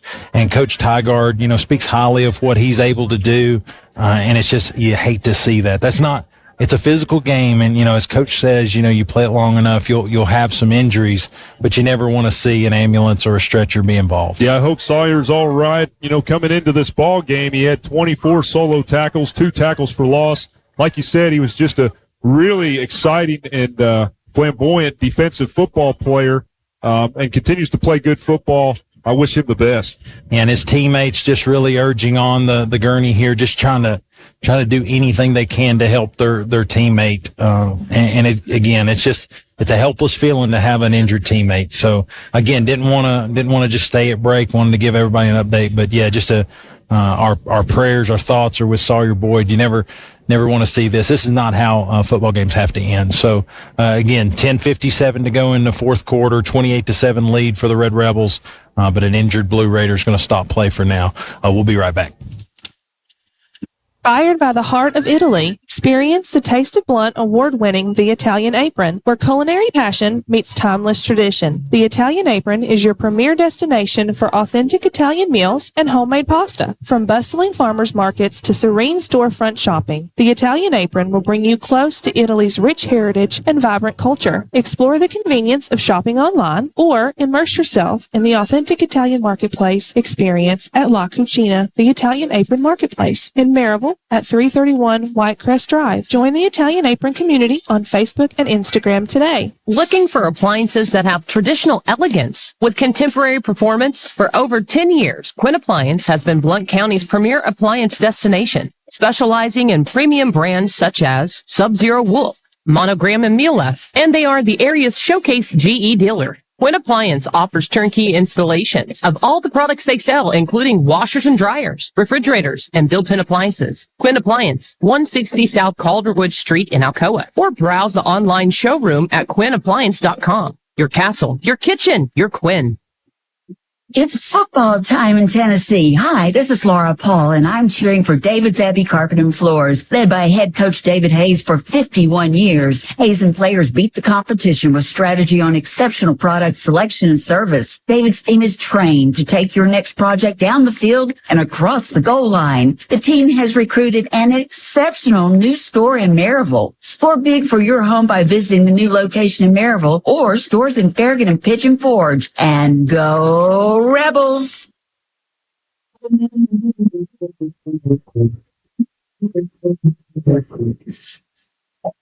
And welcome back to the Junk Be Gone Game of the Week, 95.7 Duke FM. And as he heads off, hopefully just a precautionary checkup, number 8 Sawyer Boyd gives the fans the 2 thumbs up. So again, hope for the best for that young man. Again, a play that got his team an extra set of downs here, but had this injury and will leave Jim Renfro field. Love how the community comes together, both sidelines kneeling and praying for the young man, and both sidelines giving a good cheer there for him. He gives the thumbs up as he heads off the field. Well, again, it's an emotional game, and yes, for those 48 minutes, you're kind of adversaries. But I think all these young men probably go to camps together and do different things, so you hate to see that. But after a 14-yard pickup, Sawyer Boyd will exit tonight's game. Probably going to go to Blount Memorial to get checked out, I would assume. Looks like number 16, Chase Stevens, is going to stay into the football game. Clock is reading 10:57 left to go here in the fourth quarter. 28-7 Red Rebels. I'll tell you, Ben, that was kind of emotional. Both teams kneeling down and saying a prayer just real quick. Because again, I think each of them know that could have been me, kind of those thoughts. But back to action again, just got to kind of have a short memory in this one.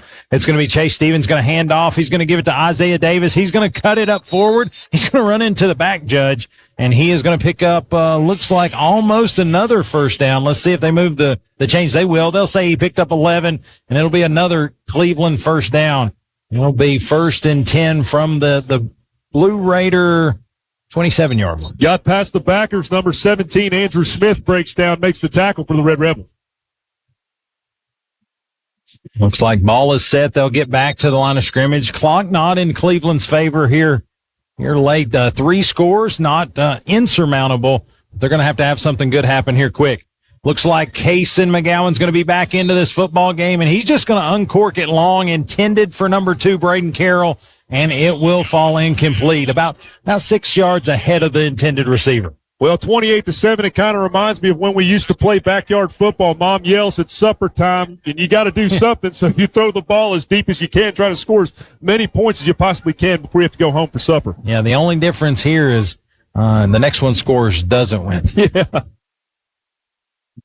Looks like it's going to be Kaysen McGowan into the football game, so it looks like Chase Stevens maybe had the third quarter, and McGowan's going to get the fourth. Going to hand it off to Davis again. He's going to have a rip. He's going to get a head forward. He's going to get room. He's going to get free. He's going to get into Rebel territory, 40, 30, and he is going to be cut down, but not before he rips off a huge run and gets in Rebel territory deep down to the 17-yard line. Got to the 30-yard line and didn't really go left to right at all. Just went straight up the hash, eventually taken down by number 17, Andrew Smith. Heck of an athlete. We've kept him bottled up early, but he took the lid off of it right there. Looks like McGowan's going to hand it to him again. He's going to get left, going to get wide, and he's going to try to push ahead forward. Goes for the pylon, and they're going to say touchdown. They're going to say touchdown. Just found his way down the seam. We're going to see kind of a little conversation there. I thought the ball came out as he kind of crossed the plane. It looks like the side judge, probably with the best view, gave him a touchdown. Yeah, the side judge on the Maryville sidelines indicated touchdown, but the call was to be made by the side judge on the Cleveland sidelines, and he was spotting the ball. So they moved the ball to the 3-yard line. We're going to see. They gave him the touchdown. Oh, this looks to be the extra point attempt. Well, yeah, I guess they did call it. 9:51 to play. Cleveland just made the Denso scoreboard change. It reads the Rebels 28, Blue Raiders 13.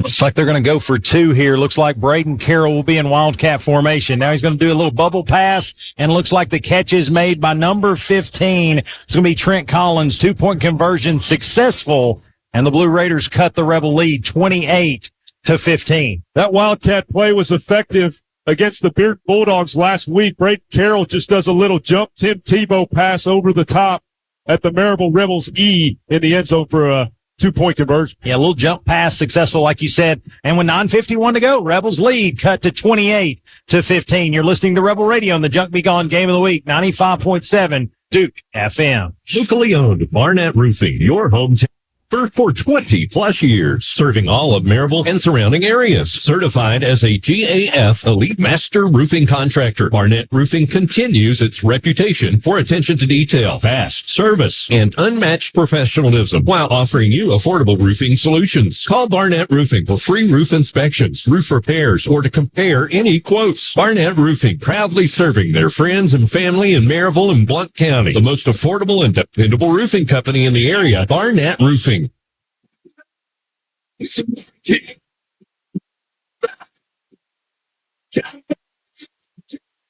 And welcome to fourth quarter action here. Junk Be Gone Game of the Week, 95.7 Duke FM. And just as we expected in the break, looks like Bolanos is going to be ready and willing to take an onside kick. Coach Tygard is really making his options. He's making the most of his opportunities. The bag of tricks will be empty when they head back to Cleveland. Let's see if they called a timeout here. Both teams lined up in formation. Looked like it was going to be an onside kick. Yeah, I'm trying to see who took the timeout. Yeah, it'll be a timeout credited against the Red Rebels. So Maryville called the timeout there. Which is interesting. It means we only have one timeout remaining here in the second half with 9:51 to go. But as they take the timeout, we're going to stay right here, Ben. But Ben, you expect this out of Coach Tygard. He's taken some chances with some plays, but really in special teams been pretty vanilla until the 2-point conversion. But this is signature Tygard here going for an onside kick. Yeah, me and my buddy Kevin were talking right here just a few minutes ago. He's hitting that panic button a little bit on the deep pass earlier on the previous drive. So I'm looking to see this onside kick right here. Well, and again, a little different look coming out of the timeout for Coach Tygard's group. We have hands formation out there.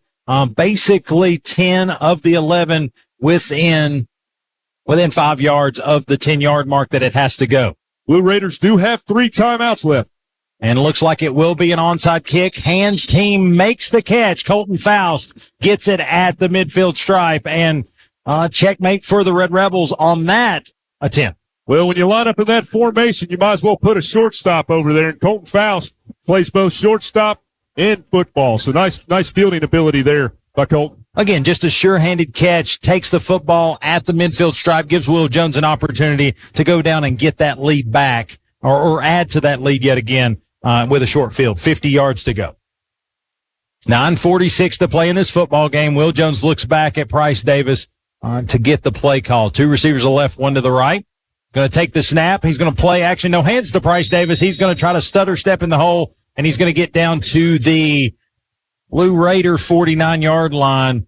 And it'll be 2nd and 9. Again, this is an offense that was within the 5-yard line, had an unfortunate event that caused Cleveland to have this advantage. It almost was a 4-touchdown advantage. Right, absolutely. Number 34 there on the tackle, Gabe Moore. Tough yardage there by Bryce Davis. Yeah, huge swing right there, 14-point swing. But Red Rebels just have to play this series. Can't look back.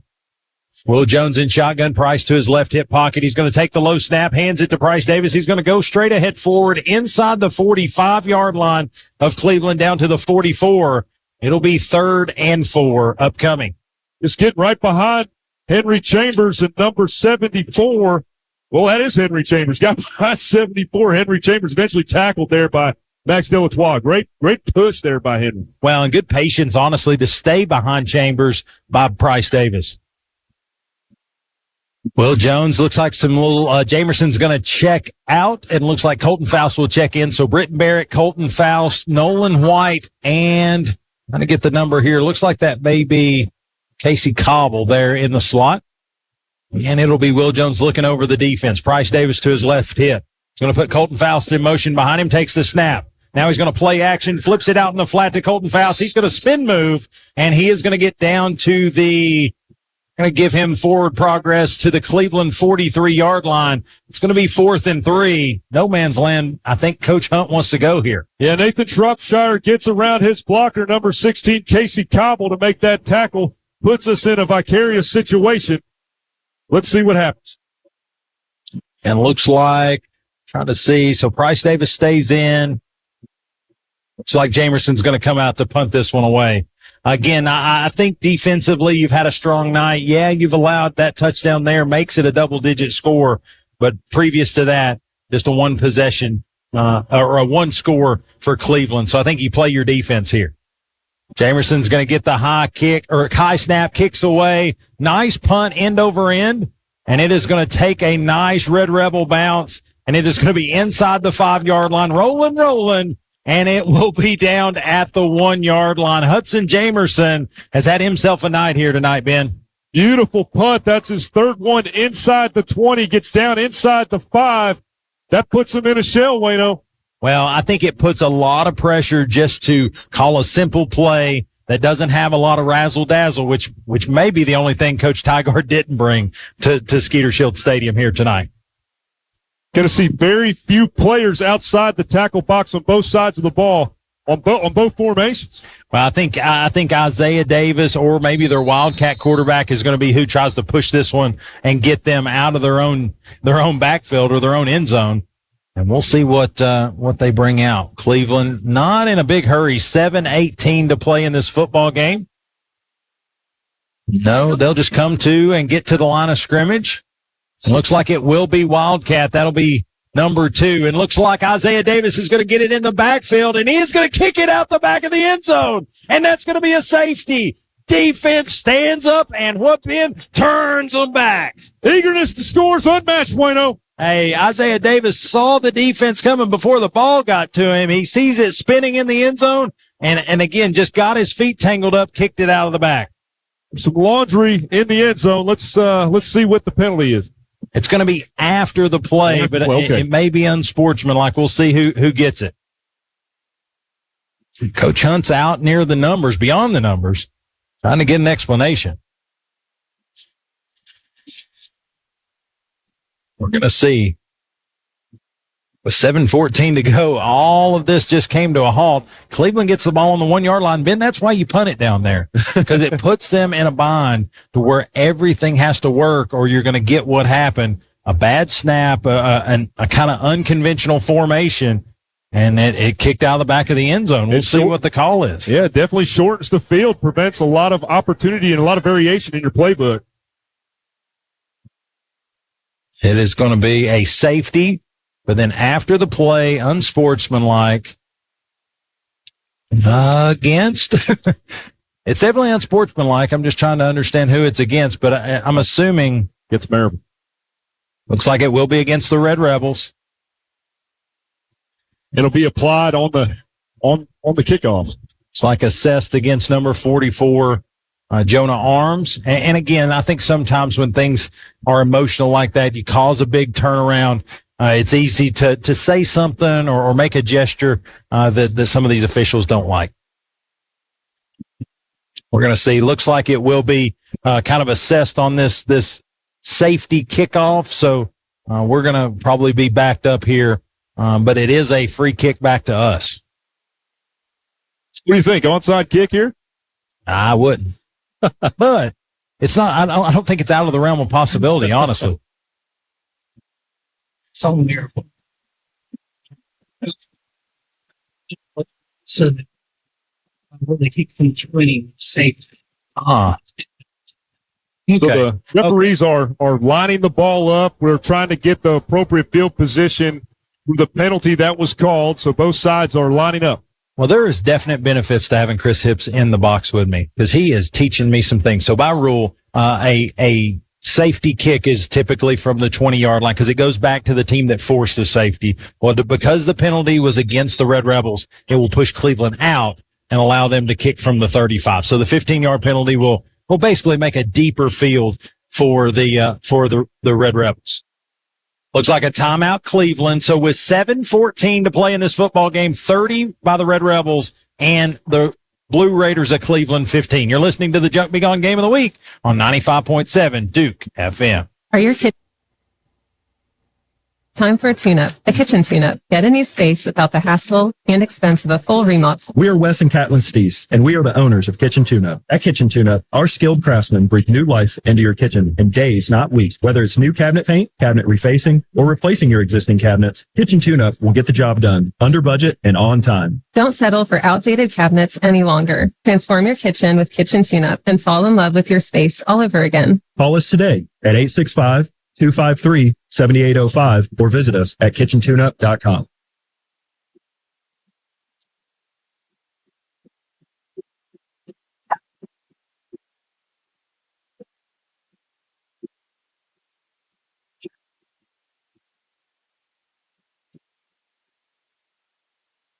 And welcome back to the Junk Be Gone Game of the Week, 95.7 Duke FM. I'm Wayne Kaiser alongside Ben Metz and Ben, just kind of at the break talking about who could be this week's Print FX player of the game. We got our hands full, man. Yeah, a lot of guys have stepped up. Will Jones has made a couple big touchdowns. Bryce Davis making touchdowns. Nolan White had that great interception early in the ball game. So a lot of seniors out there too. Yeah, I think there's a lot of opportunities here on senior night for someone to grab those reins. The kick is away, and it is going to be a high spinner. Looks like Price is going to try to trail back and take it, and it looks like we touched it. And let's see if we got on top of it. I think we did, and it'll be first down. Red Rebels from our own 18-yard line. The delay there, guys, was looked like we kind of tracked that one toward the sideline. There were some Blue Raiders there. I didn't know if we really got back on that one. Well, good job by the receiving team to pounce on the football, protect it. Red Rebel football. Yeah, I really think you talk about this defense tonight. Resilient is not a good enough word for them. They've really reacted well. When things went Cleveland's way, we just really pushed it back into their plate, if you will, and just seeing how they reacted. And both times it's been positive for Maryville. Will Jones in the backfield. He'll have two receivers to the left, one to the right. They're going to hand to Price Davis. Price going to stutter step in the hole, get a head forward, and he will be cut down and dropped at the Rebel 25-yard line. No, they'll say 23. First guy ran in at the 25, but it'll be a nice pickup there on first down. It'll bring 2nd and 5. Tackle made by number 33, Max Delatois. Price Davis, just relentless runner here on senior night.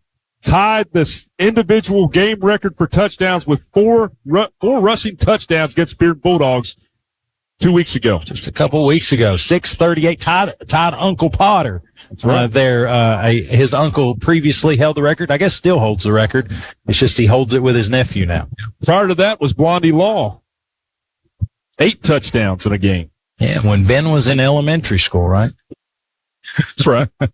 Oh, Will Jones going to take the snap. He's going to flip it out to Colton Fowles. Colton had to go high to catch it, and looks like he is just going to try to get a head forward. Looks like he's going to pick up possibly a yard there on that little screen play, and it'll bring up 3rd and 4. Casey Cobble did a good job leading a block there to allow him to get to the sidelines. Eventually, the tackle was made by the Blue Raiders.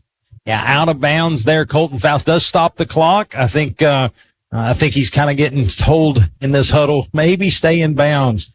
Keep this Denso scoreboard's clock moving. 6:14 to play in the football game. Rebels doubling up Cleveland at the moment, 30-15. Will Jones in shotgun. He'll have trips to the right, one to the left. Price Davis in the backfield with him. He's going to play action to Price, looks to throw the football. He's going to get it to Casey Cobble. Casey's going to get a head forward, get to the 45-50, 45-40, 35-30, 25-20, 15, 10, 5, touchdown. Touchdown for the senior, Casey Cobble. And the faithful tip their hat to the Red Rebel, buddy. Touchdown Rebels, and the Denso scoreboard just changed.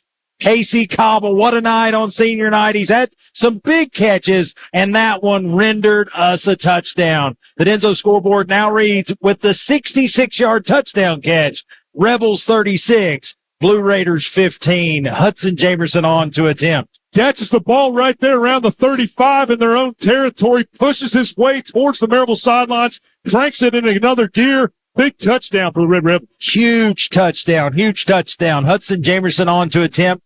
Graham Coulter to hold. Hold is down. Kick is up.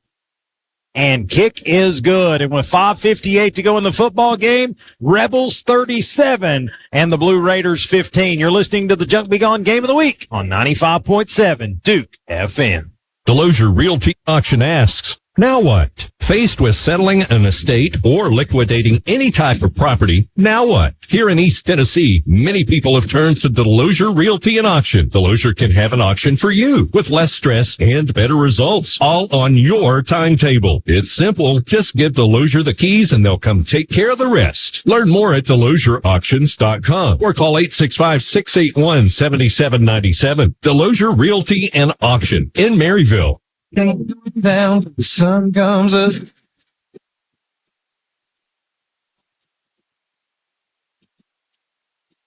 And welcome back to the Junk Be Gone Game of the Week, 95.7 Duke FM. I'm Wayne Kaiser alongside Ben Metz, and Ben with 5:58 to play in this one. Rebels lead 37-15. Just a little correction. The Casey Cobble touchdown catch was a 76-yard catch and score. But that puts Casey Cobble in pretty cool air, 132 receiving yards on the night, officially a hipster number. Wow, he's had an excellent ball game, leading touchdown receiver coming into the ball game with 5 and just dances down the football field to make a big touchdown for the Red Rebels late here in the fourth quarter. Well, again, a checkmate moment, a little pooch kick there by Max Sear, and looks like number 14 for Cleveland gets the football, trying to get a big return. He's going to get across the 30, cross the 35, and he'll be pushed out of bounds at the Cleveland 39-yard line, and that's where they'll take over 1st and 10. Number 14 for Cleveland, Nathan Shropshire, a 5'7", 150-pound junior, little speedster there. Yeah, Shropshire got to about the 30-yard line, made a cut towards the Cleveland sidelines. Jackson Llewellyn gets credited for the tackle. Good tackle by Jax. Yeah, really nice, because things slightly broke down. He got outside, but we continued to pursue and not over pursue. Got him out of bounds at the 39. Looks like it's going to be number 16, Chase Stevens, with the handoff. And he's going to hand it off. I'm trying to get that number to number 4. It's going to be Emilio Green, and he's going to go the wrong way. Loss of 4 on the play, 2nd and 14. Just a complete onslaught by number 52. Ryan Henry gets in the backfield, makes a big tackle for the Red Rebels.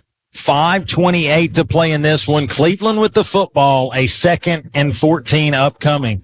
Looks like Chase Stevens, the 5'11", 200-pound junior. This is his series here for Cleveland. Again, Ty Guard has basically brought a 2-quarterback system here to Jim Renfro Field. He'll have 2 receivers to either side, a running back in the backfield.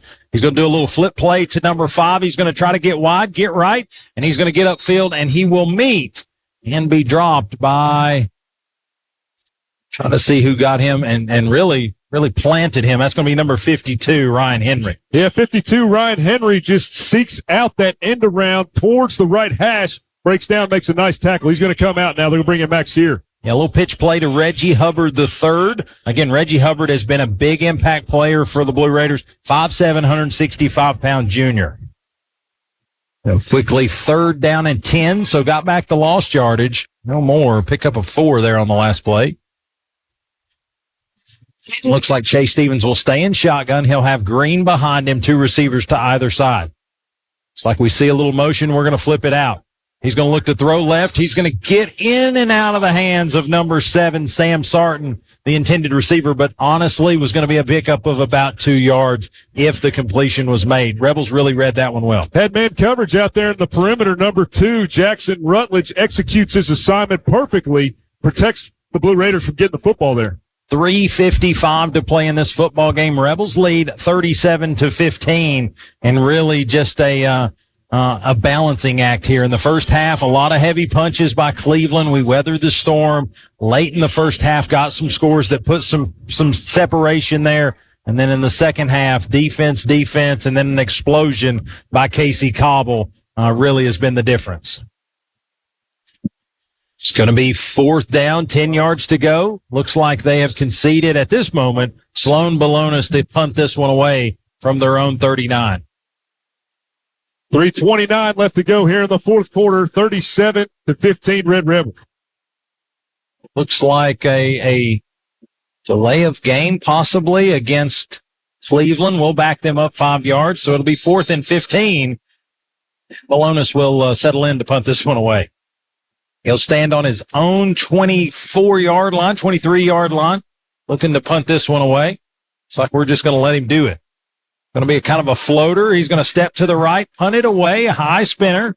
Colton Faust's going to try to fair catch, and he will. He'll fair catch it at the Rebel 30-yard line. That's where we'll take over 1st and 10. Great concentration. Number 20, David Yancey, raced down as he was making that fair catch. He was right in his face. Colton Faust able to execute. Yeah, looks like the Rebels have checked out. The starters going to get some guys in to finish out this football game. Try to get those names in there as these final minutes roll off. 3:20 to play. I'm checking in there. I'm seeing Landon Marcus in there in the football game, number 72. Caden Simcox into the football game. Number 50, Cole Pinkerton into the game. Number 88, Julian Douglas into the football game. So a lot of reserves, a lot of second teamers that have really pushed these first teamers in the football game. Looks like they're going to hand it to Ori Vananda Walker. He's going to go straight ahead forward. Looks like he's going to pick up about 5 yards on the play. And a very special moment right here. Number 65, Gabe Skeeto comes into the football game. Yeah, again, Gabe came back to school today. Again, lost his mother earlier in the week. Miss Skeeto. Everybody knows her from her days at Foothills being the principal. But Gabe wanted to play tonight, and it's an emotional moment for him to walk out there. That's cool that he's getting this opportunity. Yeah. An opportunity to kind of nail down a region championship with his football team. That's big words for the sophomore. And looks like Graham Coulter's going to call his own number. He's going to go ahead forward. He's going to get the first down for the Red Rebels. He's going to push ahead. And they'll say forward progress stopped at the Rebel 44-yard line. That will be a Dwight Price of Realty Executives first down. And he ran right off the right side of Gabe Skeeto. Yeah, how about Gabe Skeeto down there pushing number 90, Noah Nicholas back, allowing for that extra yardage to get that first down. Good block at 65. Again, Graham Coulter in at quarterback. Number 84, Micah French into the football game. That's another senior. Just looking at that. Ori's going to be straight behind Graham. 2 receivers to the right, 1 to the left. Going to take the shotgun snap, hands it to Ori. He's going to go off left side. He's going to spin move and get near midfield. They'll say forward progress stopped at the midfield stripe. 6-yard pickup. It'll be 2nd and 4. 1 minute, 46 seconds to go in this one. That tells you what kind of coaching staff you have here at Maryville. They are calling the plays to that left side for that young man to put on this performance. Great blocking there again by Gabe. Good job. Number 23 into the football game. Looks like Ori will check out. Brenton Campbell, the sophomore, 5'7", 140 pounds, will check in at running back. 2 receivers to the right, 1 to the left. A little stack set, Julian Douglas to the left. Graham's going to take the snap. He's going to hand it. No, he's going to keep it himself. Graham Coulter's going to get another first down. He's going to lower that shoulder, and he's going to push ahead inside Cleveland territory down to the Blue Raider 41-yard line. Another Dwight Price of Realty Executives first down. I'll tell you, that's one thing about Graham Coulter. He can run the football. This guy had right around 71 yards rushing touchdown and a rushing touchdown against Hardin Valley earlier in the season. Yeah, Gavin Craig in there at wide receiver also, just trying to see all the numbers I can to get these guys some recognition. A lot of young kids getting to play here in what is going to clinch a region championship. 40 seconds. Graham Coulter hands off to Brenton Campbell. Campbell's going to go ahead forward. He's going to drive those legs, pick up a couple yards. It'll be 2nd and 8. I'm going to see if they set it up. Looks like Coach Hunt takes the visor off. In 7 other games this season, it's equaled victory. Tonight, it equals the 8th victory of the season, and more importantly, the 36th region championship for the Red Rebels. The Region 2 6A goes through Maryville, and the Red Rebels are the 2024 Region 2 6A champions here tonight. The clock is at 5. It'll count down through it all, but Coach Tygard, Coach Hunt has met it at the 50-yard line. Hands are shaking. The band is playing, and the Rebels are victorious here on senior night. You're listening to Rebel Radio and the Junk Be Gone Game of the Week, 95.7 Duke FM. Do you have stuff that you need done? Right here in Knoxville, we've been serving the community for the last 20 years. Full service, driveway dumpsters, secure document shredding, and demolition. We can take sheds, pools, hot tubs, swing sets, mobile homes, pianos, TVs, and even the kitchen sink. Bless his heart. Let me translate for y'all. They're local folks. Give us a buzz at 865-675-5865 or book online at junkbegone.biz and we'll come get your stuff. Go Rebels! Dickens Turf and Landscape Supply with all the tools and equipment you could need for your lawn care. It's time to plan for fall, and their staff has the knowledge to get you the right products for your lawn.